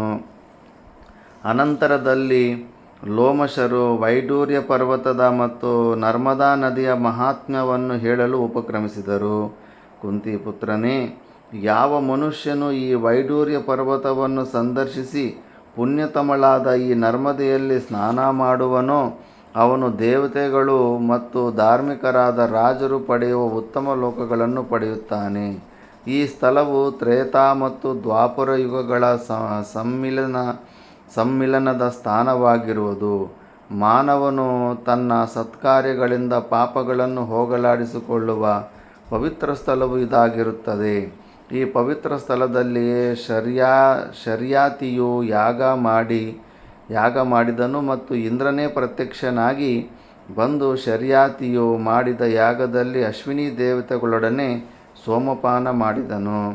ಭೃಗುವಿನ ಮಗನಾದ ಮಹಾತಪಸ್ವಿಯಾದ ಚವನ ಮಹರ್ಷಿಯು ಇಂದ್ರನ ಮೇಲೆ ಕೋಪಗೊಂಡು ಅವನ ಚಲನವಲನಗಳನ್ನೇ ಸ್ಥಗಿತಗೊಳಿಸಿಬಿಟ್ಟನು. ಆ ಮಹಾನುಭಾವನು ರಾಜಪುತ್ರಿಯಾದ ಸುಕನ್ಯೆಯನ್ನು ಪತ್ನಿಯನ್ನಾಗಿ ಪರಿಗ್ರಹಿಸಿದನು. ಲೋಮಶರ ಮಾತುಗಳನ್ನು ಕೇಳಿ ಆಶ್ಚರ್ಯಭರಿತನಾದ ಯುಧಿಷ್ಠಿರನು ಮಹರ್ಷಿಗಳನ್ನು ಪ್ರಶ್ನಿಸಿದನು. ಮಹರ್ಷಿಗಳೇ, ಷಡ್ಗುಣ ಪರಿಪೂರ್ಣನಾದ ಪಾಕಶಾಸನನಾದ ಇಂದ್ರನು ಮಹಾತಪಸ್ವಿಯಾದ ಚವನ ಮಹರ್ಷಿಯಿಂದ ನಿಸ್ತೇಜನನಾಗಿ ಮಾಡಲ್ಪಟ್ಟಿದ್ದು ಹೇಗೆ? ಇದು ನನಗೆ ಬಹಳ ಆಶ್ಚರ್ಯವೆನಿಸಿದೆ. ಚವನ ಮಹರ್ಷಿಯು ಇಂದ್ರನ ವಿಷಯದಲ್ಲಿ ಕೋಪಗೊಂಡ ಕಾರಣವಾದರೂ ಏನು? ಅಶ್ವಿನಿ ದೇವತೆಗಳಿಗೆ ಯಜ್ಞದಲ್ಲಿ ಸೋಮಪಾನ ಮಾಡುವ ಅಧಿಕಾರವಿರಲಿಲ್ಲವೆಂದು ಕೇಳಿದ್ದೇನೆ. ಅವರಿಗೆ ಇಂದ್ರನ ಜೊತೆಯಲ್ಲಿ ಕುಳಿತು ಸೋಮಪಾನ ಮಾಡುವ ಅಧಿಕಾರವನ್ನು ಚವನ ಮಹರ್ಷಿಯು ಹೇಗೆ ಗಳಿಸಿಕೊಟ್ಟನು? ಈ ವಿಷಯಗಳೆಲ್ಲವನ್ನೂ ಸವಿಸ್ತಾರವಾಗಿ ತಿಳಿಸಲು ನೀವು ಸಮರ್ಥರಾಗಿರುವಿರಿ. ನಾನು ಈ ಸುಚರಿತ್ರೆಯನ್ನು ವಿಶದವಾಗಿ ಕೇಳಿ ತಿಳಿದುಕೊಳ್ಳಬೇಕೆಂಬ ಆಶಯದಿಂದಿರುವೆನು. ದಯಮಾಡಿ ಹೇಳಿರಿ. ಯುಧಿಷ್ಠಿರ, ಭೃಗು ಮಹರ್ಷಿಗೆ ಚವನನೆಂಬ ಮಗನಿದ್ದನು. ಮಹಾ ತೇಜಸ್ವಿಯಾದ ಚವನನು ಈ ಸರಸ್ಸಿನ ತೀರದಲ್ಲಿಯೇ ಘೋರವಾದ ತಪಸ್ಸನ್ನು ಮಾಡಲು ಉಪಕ್ರಮಿಸಿದನು. ತೇಜಸ್ವಿಯಾದ ಈ ಋಷಿಪುತ್ರನು ಸ್ಥಾಣುವಿನಂತೆ ವೀರಾಸನದಲ್ಲಿ ಕುಳಿತು ತಪಶ್ಚರಣೆ ಮಾಡುತ್ತಿದ್ದನು. ಹಾಗೆ ತಪಸ್ಸು ಮಾಡುತ್ತಾ ಅನೇಕ ವರ್ಷಗಳನ್ನು ಕಳೆದನು. ಕಾಲಕ್ರಮದಲ್ಲಿ ಅವನ ಸುತ್ತಲೂ ಹುತ್ತವು ಬೆಳೆದು ಆ ಹುತ್ತವು ಹುಲ್ಲಿನಿಂದಲೂ ಬಳ್ಳಿಗಳಿಂದಲೂ ಮುಚ್ಚಿ ಹೋಗಿದ್ದಿತು. ಹುತ್ತದಿಂದ ಮುಚ್ಚಿ ಹೋಗಿದ್ದ ಚವನನು ಒಂದು ಮಣ್ಣಿನ ಗುಡ್ಡೆಯಂತೆಯೇ ಕಾಣುತ್ತಿದ್ದನು. ಹಿಮಾಲಯದಲ್ಲಿ ಅದಕ್ಕೆ ಮಣ್ಣು ಗುಡ್ಡೆಗಳು ಬೆಟ್ಟಗಳು ಅನ್ಕೋಬೇಡಿ. ಆ ಥರ ಋಷಿಗಳು ಕೂತ್ಕೊಂಡು ಹುತ್ತಗಳು ಮಣ್ಣುಗಳು ಗುಡ್ಡಗಳ ಥರ ಆಗಿಬಿಟ್ಟಿರ್ತಾರೆ. ಅದಕ್ಕೆ ಹೆಲಿಕಾಪ್ಟರ್ಗಳು ಅಲ್ಲಿ ಹೋದರೆ ಮ್ಯಾಗ್ನೆಟಿಕ್ ಫೋರ್ಸ್ ಎಳ್ಕೊಂಡು ಬಿದ್ದೋಗ್ತಾ ಇರ್ತದೆ ಹಿಮಾಲಯದಲ್ಲಿ. ಅಂಥ ಯೋಗಿಗಳ ಮೇಲೆ ಯಾರು ಹಾರಬಾರ್ದು, ಶಕ್ತಿ ಹೀನ ಆಗಿಬಿಡುತ್ತೆ. ಇಷ್ಟಾದರೂ ಅವನು ಸ್ಥಾಣುವಿನಂತೆಯೇ ವೀರಾಸನದಲ್ಲಿಯೇ ಕುಳಿತು ತಪಸ್ಸನ್ನು ಮಾಡುತ್ತಲೇ ಇದ್ದನು. ಹೀಗೆಯೇ ಅನೇಕ ವರ್ಷಗಳು ಕಳೆದು ಹೋದವು. ಒಮ್ಮೆ ಆ ದೇಶದ ರಾಜನಾದ ಶರ್ಯಾತಿಯು ರಮ್ಯವಾಗಿಯೂ ಉತ್ತಮವಾಗಿಯೂ ಇದ್ದ ಇದೇ ಸರೋವರದ ತೀರಕ್ಕೆ ವಿಹಾರಾರ್ಥವಾಗಿ ತನ್ನ ಪರಿವಾರದೊಡನೆ ಆಗಮಿಸಿದನು. ಶರ್ಯಾತಿಯು 4,000 ಸ್ತ್ರೀಯರನ್ನು ಪಾಣಿಗ್ರಹಣ ಮಾಡಿಕೊಂಡಿದ್ದನು. ಆದರೂ ಅವನಿಗೆ ಸುಲಕ್ಷಣವಾದ ಹುಬ್ಬುಗಳಿಂದ ಕೂಡಿದ್ದ ಕುಡುಚೆಲುವೆಯಾದ ಸುಕನ್ಯೆ ಎಂಬ ಒಬ್ಬಳೇ ಮಗಳಿದ್ದಳು. ತಂದೆಯೊಡನೆ ಸರೋವರದ ತೀರಕ್ಕೆ ವಿಹಾರಾರ್ಥವಾಗಿ ಆಗಮಿಸಿದ ಆ ಸುಕನ್ಯೆಯು ದೇವಯೋಗ್ಯವಾದ ಆಭರಣಗಳನ್ನು ಧರಿಸಿ ಗೆಳತಿಯರಿಂದೊಡಗೂಡಿ ಉದ್ಯಾನವನದಲ್ಲಿ ಸ್ವೇಚ್ಛೆಯಿಂದ ವಿಹರಿಸುತ್ತಿದ್ದಾಗ ಚವನ ಮಹರ್ಷಿ ಇದ್ದ ಹುತ್ತದ ಸಮೀಪಕ್ಕೆ ಹೋದಳು. ಸಖಿಯರಿಂದ ಪರಿವೃತಳಾಗಿದ್ದ ಸುಕನ್ಯೆಯು ಉದ್ಯಾನವನದ ಸೊಬಗನ್ನು ನೋಡಿ ಯಾವುದಾದರೂ ಆಟವಾಡಲು ಇಚ್ಛಿಸಿದಳು. ರೂಪದಿಂದಲೂ ವಯಸ್ಸಿನಿಂದಲೂ ಮದಿಸಿದ್ದ ಮತ್ತು ಮದನ ಪರವಶಳಾಗಿದ್ದ ಸುಕನ್ಯೆಯು ಸಖಿಯರೊಡನೆ ನಾನಾ ವಿಧವಾದ ಕ್ರೀಡೆಗಳನ್ನು ಆಡುತ್ತಿದ್ದಳು. ಪುಷ್ಪಭರಿತವಾದ ಮರದ ರೆಂಬೆಗಳನ್ನು ಮುರಿದು ಹಾಕುತ್ತಿದ್ದಳು. ತನ್ನ ಸುತ್ತಲೂ ಮಿಂಚಿನಂತೆ ಅತ್ತಲಿತ್ತ ಓಡಾಡುತ್ತಿದ್ದ ನಯನ ಮನೋಹರಿಯಾಗಿದ್ದ ದೇವಯೋಗ್ಯವಾದ ಆಭರಣಗಳನ್ನು ಧರಿಸಿದ್ದ ರಾಜಪುತ್ರಿಯನ್ನು ಹುತ್ತದೊಳಗಿನಿಂದಲೇ ಚ್ಯವನನು ನೋಡಿದನು. ಅನೇಕ ವರ್ಷಗಳಿಂದ ವೀರಾಸನದಲ್ಲಿ ಸ್ಥಾಣುವಿನಂತೆ ಕುಳಿತು ತಪಸ್ಸನ್ನು ಮಾಡುತ್ತಿದ್ದ ಮಹರ್ಷಿಯು ಸುಕನ್ಯೆಯ ಅನುಪಮ ಸೌಂದರ್ಯವನ್ನು ಕಂಡು ಕಾಮಪರವಶನಾದನು. ತಪೋಬಲಯುಕ್ತನಾಗಿದ್ದ, ಬಹುಕೃಶನಾಗಿದ್ದ, ಕ್ಷೀಣವಾಗಿದ್ದ, ಧ್ವನಿಯಿಂದ ಕೂಡಿದ್ದ ಮಹಾಮಹಿಮನಾದ ವಿಪ್ರಶ್ರೀಯು ಸುಕನ್ಯೆಯನ್ನು ಕರೆದನು. ಆದರೆ ಹುತ್ತದ ಹತ್ತಿರದಲ್ಲಿಯೇ ಇದ್ದರೂ ರಾಜಕುಮಾರಿಗೆ ಋಷಿಯು ಕರೆದದ್ದು ಕೇಳಿಸಲಿಲ್ಲ. ಹುತ್ತದಲ್ಲಿ ಏನೋ ಶಬ್ದವಾದಂತಾಗಿ ಹುತ್ತದೊಳಗೆ ಇಣುಕಿ ನೋಡಿದಳು. ತೇಜಸ್ಸಿನಿಂದ ಮಿನುಗುತ್ತಿದ್ದ ಮಹರ್ಷಿಯ ಕಣ್ಣುಗಳನ್ನು ಮಾತ್ರ ಸುಕನ್ಯೆಯು ಹುತ್ತದಲ್ಲಿ ಕಂಡಳು. ಇದೇನಿರಬಹುದೆಂದು ಮನದಲ್ಲಿಯೇ ತರ್ಕಿಸುತ್ತಾ ಯೌವನ ಸಾಧಾರಣವಾದ ಕೌತೂಹಲದಿಂದ ಹತ್ತಿರವೇ ಇದ್ದ ಮುಳ್ಳನ್ನು ತೆಗೆದುಕೊಂಡು ಫಳಫಳನೆ ಹೊಳೆಯುತ್ತಿದ್ದ ಮಹರ್ಷಿಯ ಕಣ್ಣುಗಳೆರಡನ್ನೂ ಸುಕನ್ಯೆಯು ಚುಚ್ಚಿಬಿಟ್ಟಳು. ಅದರಿಂದ ಚ್ಯವನನಿಗೆ ಬಹಳ ಯಾತನೆಯೂ ಆಯಿತು. ಉಗ್ರವಾದ ಕೋಪವೂ ಬಂದಿತು. ಕ್ರುದ್ಧನಾದ ಮಹರ್ಷಿಯು ಒಡನೆಯೇ ತನ್ನ ತಪಶಕ್ತಿಯಿಂದ ಶರ್ಯಾತಿಯ ಸೈನಿಕರ ಶಕ್ರುನ್ಮೂತ್ರ ವಿಸರ್ಜನೆಗಳನ್ನು ನಿರ್ಬಂಧಿಸಿದನು. ಅದರಿಂದಾಗಿ ಶರ್ಯಾತಿಯ ಸೈನಿಕರು ಬಹಳ ಸಂಕಟಕ್ಕೊಳಗಾದರು. ಔಷಧೋಪಚಾರಗಳಿಂದ ಯಾವ ಪ್ರಯೋಜನವೂ ಆಗಲಿಲ್ಲ. ಪ್ರೋಸ್ಟೇಟ್ ಪ್ರಾಬ್ಲಮ್, ಮೂತ್ರ ವಿಸರ್ಜನೆ ಮಾಡೋಕ್ಕಾಗ್ತಾ ಇಲ್ಲ ಅವರಿಗೆ. ಆ ಥರ ಶಾಪ ಮಾಡಿಬಿಟ್ಟಿದ್ದಾನೆ. ದೊರೆಯ ಹತ್ತಿರ ಹೋಗಿ ವಿಷಯವನ್ನು ತಿಳಿಸಿದರು. ಮೇಧಾವಿಯಾದ ರಾಜನು ಒಡನೆಯೇ ಅದಕ್ಕೆ ಕಾರಣವನ್ನು ತರ್ಕಿಸತೊಡಗಿದನು. ಆ ವನದಲ್ಲಿ ಚ್ಯವನರು ಹುತ್ತವಿದ್ದುದು ಶರ್ಯಾತಿಗೂ ತಿಳಿದಿತ್ತು. ತನ್ನ ಸೈನಿಕರನ್ನು ಕರೆಯಿಸಿ ಕೇಳಿದನು. ವೃದ್ಧನಾಗಿಯೂ ತಪೋನಿಷ್ಠನಾಗಿಯೂ ಕೋಪಿಷ್ಠನಾಗಿಯೂ ಇರುವ ಈ ಚ್ಯವನ ಮಹರ್ಷಿಯ ವಿಷಯದಲ್ಲಿ ಯಾರಾದರೂ ಅಪರಾಧ ಮಾಡಿದ್ದಾರೆಯಾ? ನಿಮಗೆ ತಿಳಿದಿದ್ದರೆ ಕೂಡಲೇ ತಿಳಿಸಿರಿ. ವಿನ್ಮೂತ್ರಗಳ ನಿರ್ಬಂಧನವನ್ನು ಚ್ಯವನ ಮಹರ್ಷಿಯೇ ಮಾಡಿರಬೇಕು. ನಮ್ಮ ಪರಿವಾರದವರು ಅವರಿಗೆ ಅಪರಾಧವನ್ನೆಸಗಿರುವುದರಿಂದಲೇ ಮಹರ್ಷಿಯು ಕುಪಿತನಾಗಿ ಈ ಕಾರ್ಯವನ್ನು ಮಾಡಿರಬಹುದು.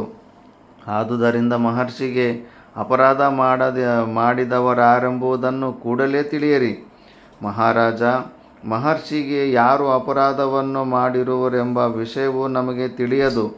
ನಮ್ಮಲ್ಲಂತೂ ಯಾರೂ ಮಹರ್ಷಿಯ ಹುತ್ತದ ಬಳಿಗೂ ಹೋಗಿರುವುದಿಲ್ಲ. ಸರ್ವೋಪಾಯಗಳಿಂದಲೂ ಅಪರಾಧ ಮಾಡಿರುವವರು ಯಾರೆಂಬುದನ್ನು ತಿಳಿಯಲು ನೀನೇ ಸಮರ್ಥನಾಗಿರುವೆ. ಹುತ್ತಗಳನ್ನು ಹೊಡಿಬಾರ್ದನ್ನೋ ಕಾರಣ ತಾತ ಮುತ್ತಾತಂದ್ರೆ ಯಾಕೆ ಹೇಳ್ತಾ ಇದ್ರು ಅಂದರೆ ಈ ಥರನೂ ಆಗಿರುತ್ತಲ್ಲ ಅಂತ. ಋಷಿಗಳು ತಪಸ್ಸು ಮಾಡ್ತಾ ಮಾಡ್ತಾ ಹುತ್ತಗಳಾಗ್ಬಿಟ್ಟಿರ್ತಾರೆ. ಅದಕ್ಕೆ ಯಾರಿಗೆ ಗೊತ್ತು, ಆ ಹುತ್ತನ ತೆಗೆಯುವಾಗ ನೀನು ಚನಿಕೆ ಗಡಾರೆ ಅಲ್ಲ ಹಾಕಿದ್ರೆಗನ ಒಳಗಡೆ ಋಷಿಗೆ ತಗಲಿತ್ತಂದರೆ ಮತ್ತೆ ಶಾಪಗಳಿಟ್ಬಿಡ್ತಾನೆ. ಆ ಸಂಪ್ರದಾಯ ಇಲ್ಲ. ಅಂದರೆ ಹಾವುದು ಹುತ್ತ ಅಲ್ಲ. ಹಾವಿಗೆ ಕೋಪ ಬರುತ್ತೆ, ಹಾವು ಶಾಪ ಇಡುತ್ತಂತ. ಹಾವೇನಾದರೂ ಹುತ್ತ ಕಟ್ಟುತ್ತಾ? ಚೆದಲು ಹುಳಗಳ ಹುತ್ತ ಕಟ್ಟುತ್ತೆ. ಈ ಒಂದು ಕಾರಣದಿಂದನೇ ಆ ಥರ ಹೊಡಿಬಾರ್ದು. ಹುತ್ತ ಇದ್ರೆಗನ ಹುತ್ತಾನ ಏನು ಮಾಡೋಕ್ಕೆ ಹೋಗಬಾರ್ದು ಅಂತ ನಮ್ಮ ಸಂಪ್ರದಾಯದಲ್ಲಿ ಹೇಳ್ತಾರೆ. ಅನಂತರದಲ್ಲಿ ರಾಜನು ತಾನೇ ತನ್ನ ಪರಿವಾರದಲ್ಲಿದ್ದ ಬಂಧು ಮಿತ್ರರೆಲ್ಲರನ್ನೂ ಕರೆಯಿಸಿ ಸಾಮದಾನ ಭೇದ ದಂಡೋಪಾಯಗಳ ಮೂಲಕ ವಿಚಾರಣೆಯನ್ನು ನಡೆಸಿದನು. ವಾಸ್ತವವಾಗಿ ಅವರಿಗೆ ಆ ವಿಷಯವಾಗಿ ಏನೂ ತಿಳಿದಿರಲಿಲ್ಲ. ಮಲಮೂತ್ರ ಬಂಧನದಿಂದ ಸಂಕಟ ಪಡುತ್ತಿದ್ದ ಸೈನಿಕರನ್ನು ಮತ್ತು ಅದಕ್ಕೆ ಕಾರಣವನ್ನು ತಿಳಿಯದೆ ಬಹು ದುಃಖ ಪಡುತ್ತಿದ್ದ ತಂದೆಯನ್ನು ನೋಡಿ ಸುಕನ್ಯೆಯೇ ತನ್ನ ತಂದೆಯ ಬಳಿಗೆ ಬಂದು ಆತನನ್ನು ಕುರಿತು ಹೇಳಿದಳು. ತಂದೆಯೇ, ನಾನು ಯಾವ ಮಹರ್ಷಿಗೂ ಯಾವ ಅಪರಾಧವನ್ನೂ ಮಾಡಿರುವುದಿಲ್ಲ. ಆದರೆ ನಾನೊಮ್ಮೆ ಸ್ವೇಚ್ಛೆಯಿಂದ ಈ ಉದ್ಯಾನವನದಲ್ಲಿ ಸಂಚರಿಸುತ್ತಿದ್ದಾಗ ಒಂದು ಹುತ್ತದ ಬಳಿಗೆ ಹೋದೆನು. ಆ ಹುತ್ತದೊಳಗೆ ಫಳಫಳನೆ ಹೊಳೆಯುತ್ತಿದ್ದ ವಸ್ತುವೊಂದನ್ನು ಕಂಡೆನು. ಹೊಳೆಯುತ್ತಿದ್ದ ವಸ್ತುವನ್ನು ದೀಪದ ಹುಳುವೆಂದು ಭ್ರಮಿಸಿ ವಿನೋದಕ್ಕಾಗಿ ಅದನ್ನು ಮುಳ್ಳಿನಿಂದ ಚುಚ್ಚಿದೆನು. ಇಷ್ಟು ಮಾತ್ರ ತಾನು ಮಾಡಿರುವುದು ನಿಶ್ಚಯ. ಮಗಳ ಮಾತುಗಳನ್ನು ಕೇಳಿ ಒಡನೆಯೇ ಶರ್ಯಾತಿಯು ಹುತ್ತದ ಬಳಿಗೆ ಧಾವಿಸಿದನು. ಹುತ್ತವನ್ನು ಸ್ವಲ್ಪ ಅಗೆಯಿಸಿ ನೋಡಲಾಗಿ ವೃದ್ಧನೂ ಮಹಾ ತೇಜಸ್ವಿಯಾದ ಚ್ಯವನನು ವೀರಾಸನದಲ್ಲಿ ಕುಳಿತಿದ್ದುದು ಕಂಡು ಬಂದಿತು. ರಾಜನು ಭಯದಿಂದ ಕೂಡಿದವನಾಗಿ 2 ಕೈಗಳನ್ನು ಜೋಡಿಸಿ ಮಹರ್ಷಿಗಳನ್ನು ಪ್ರಾರ್ಥಿಸಿದನು. ಮಹರ್ಷಿಗಳೇ, ಅಜ್ಞಾನದಿಂದಲೂ ಬಾಲ್ಯ ಚಾಪಲ್ಯದಿಂದಲೂ ನನ್ನ ಮಗಳು ಮಾಡಿರುವ ಅಪರಾಧವನ್ನು ಕ್ಷಮಿಸುವ ಕೃಪೆ ಮಾಡಿರಿ. ರಾಜನ ದೈನ್ಯಪೂರಿತವಾದ ಮಾತುಗಳನ್ನು ಕೇಳಿ ಭಗವಾನ್ ಚ್ಯವನನು ಹೇಳಿದನು, ಮಹಾರಾಜ, ಮಹಾಗರ್ವಿಷ್ಠೆಯಾಗಿರುವ ಈ ನಿನ್ನ ಮಗಳೇ ಅಗೌರವದಿಂದಲೂ ಅನಾದರದಿಂದಲೂ ನನ್ನ ಕಣ್ಣುಗಳನ್ನು ಮುಳ್ಳುಗಳಿಂದ ಚುಚ್ಚಿರುವಳು. ಆದರೂ ರೂಪದಿಂದಲೂ ಔದಾರ್ಯದಿಂದಲೂ ಕೂಡಿರುವ ನಿನ್ನ ಮಗಳನ್ನೇ ನಾನು ಮದುವೆಯಾಗಲು ಇಚ್ಛಿಸಿದ್ದೇನೆ. ಅವಳನ್ನು ನನಗೆ ಪಾಣಿಗ್ರಹಣ ಮಾಡಿಕೊಡುವೆಯಾದರೆ ಮಾತ್ರವೇ ನಾನು ಅವಳ ಮಾಡಿದ ಅಪರಾಧವನ್ನು ಕ್ಷಮಿಸುವೆನು. ಮಹರ್ಷಿಯ ಮಾತುಗಳನ್ನು ಕೇಳಿದ ಶರ್ಯಾತಿಯು ತನ್ನ ಏಕಮಾತ್ರ ಪ್ರಿಯಪುತ್ರಿಯನ್ನು ವೃದ್ಧನಾಗಿಯೂ ನೇತ್ರಹೀನನಾಗಿಯೂ ಇರುವವನಿಗೆ ಕೊಡಬೇಕಾಯಿತಲ್ಲ ಎಂದು ಒಮ್ಮೆಯಾದರೂ ಯೋಚಿಸಲಿಲ್ಲ. ಮಹರ್ಷಿಯ ಆಶಯದಂತೆ ತನ್ನ ಮಗಳನ್ನು ಅವನಿಗೆ ಪಾಣಿಗ್ರಹಣ ಮಾಡಿಕೊಟ್ಟನು. ತಾನೊಪ್ಪಿದ ವಧುವಿನ ಕೈ ಹಿಡಿದ ಮಹರ್ಷಿಯು ರಾಜನ ವಿಷಯದಲ್ಲಿ ಪ್ರಸನ್ನನಾದನು. ಸೈನಿಕರ ರೋಗವು ಕ್ಷಣಮಾತ್ರದಲ್ಲಿ ನಿವಾರಣೆಯಾಯಿತು. ಮಹರ್ಷಿಯ ಅನುಗ್ರಹವನ್ನು ಪಡೆದು ಶರ್ಯಾತಿಯು ಚತುರಂಗ ಬಲ ಸಮೇತನಾಗಿ ಪಟ್ಟಣಕ್ಕೆ ಹಿಂದಿರುಗಿದನು. ನಿಷ್ಕಳಂಕಳಾದ ಸುಕನ್ಯೆಯು ರಾಜಕುಮಾರಿಯಾದ ತಾನು ವೃದ್ಧ ತಪಸ್ವಿಯ ಪತ್ನಿಯಾದನೆಲ್ಲ ಎಂದು ಚಿಂತಿಸಲಿಲ್ಲ. ಸತಿಯ ಧರ್ಮಾನುಸಾರವಾಗಿ ತಾನು ಕೈ ಹಿಡಿದ ಪತಿಯನ್ನು ಯಥಾಯೋಗ್ಯವಾಗಿ ಶುಶ್ರೂಷೆ ಮಾಡಲು ಉಪಕ್ರಮಿಸಿದಳು. ಪತಿಯೊಡನೆ ಅವಳು ತಪಶ್ಚರಣೆ ಮಾಡುತ್ತಾ ವ್ರತ ನಿಯಮಾದ್ಯಾನುಷ್ಠಾನ ಪರಳಾಗಿ ಇರುತ್ತಿದ್ದಳು. ಅಗ್ನಿಪೂಜೆಯನ್ನು ಅತಿಥಿಗಳ ಪೂಜೆಯನ್ನು ಯಥಾಯೋಗ್ಯವಾಗಿ ಮಾಡುತ್ತಿದ್ದಳು. ಶುಭಾನನೆಯಾದ ಅಸೂಯಾರಹಿತಳಾದ ಸುಕನ್ಯೆಯು ಈ ರೀತಿಯಲ್ಲಿ ಪತಿಯ ಮನೋಧರ್ಮವನ್ನನುಸರಿಸಿ ಪತಿ ಶುಶ್ರೂಷೆ ಮಾಡುತ್ತಾ ಚ್ಯವನ ಮಹರ್ಷಿಗೆ ಅನುರೂಪಳಾದ ಸತಿಯೇ ಆದಳು. ಇನ್ನು ಅಶ್ವಿನಿ ದೇವತೆಗಳ ಅನುಗ್ರಹದಿಂದ ಚ್ಯವನನಿಗೆ ಯೌವನ ಬರೋದು, ಕಣ್ಣುಗಳು ಬರೋದು, ಆ ಸ್ಟೋರಿ ಬರುತ್ತೆ. ಅದು ನೆಕ್ಸ್ಟ್ ಕ್ಲಾಸಲ್ಲಿ ನೋಡೋಣ. ಓಂ ಪೂರ್ಣಮದ ಪೂರ್ಣಮಿದಂ ಪೂರ್ಣಾತ್ ಪೂರ್ಣಮುದಚ್ಯತೆ ಪೂರ್ಣಸ್ಯ ಪೂರ್ಣಮಾದಾಯ ಪೂರ್ಣಮೇವಾವಶಿಷ್ಯತೆ. ಓಂ ಶಾಂತಿ ಶಾಂತಿ ಶಾಂತಿ.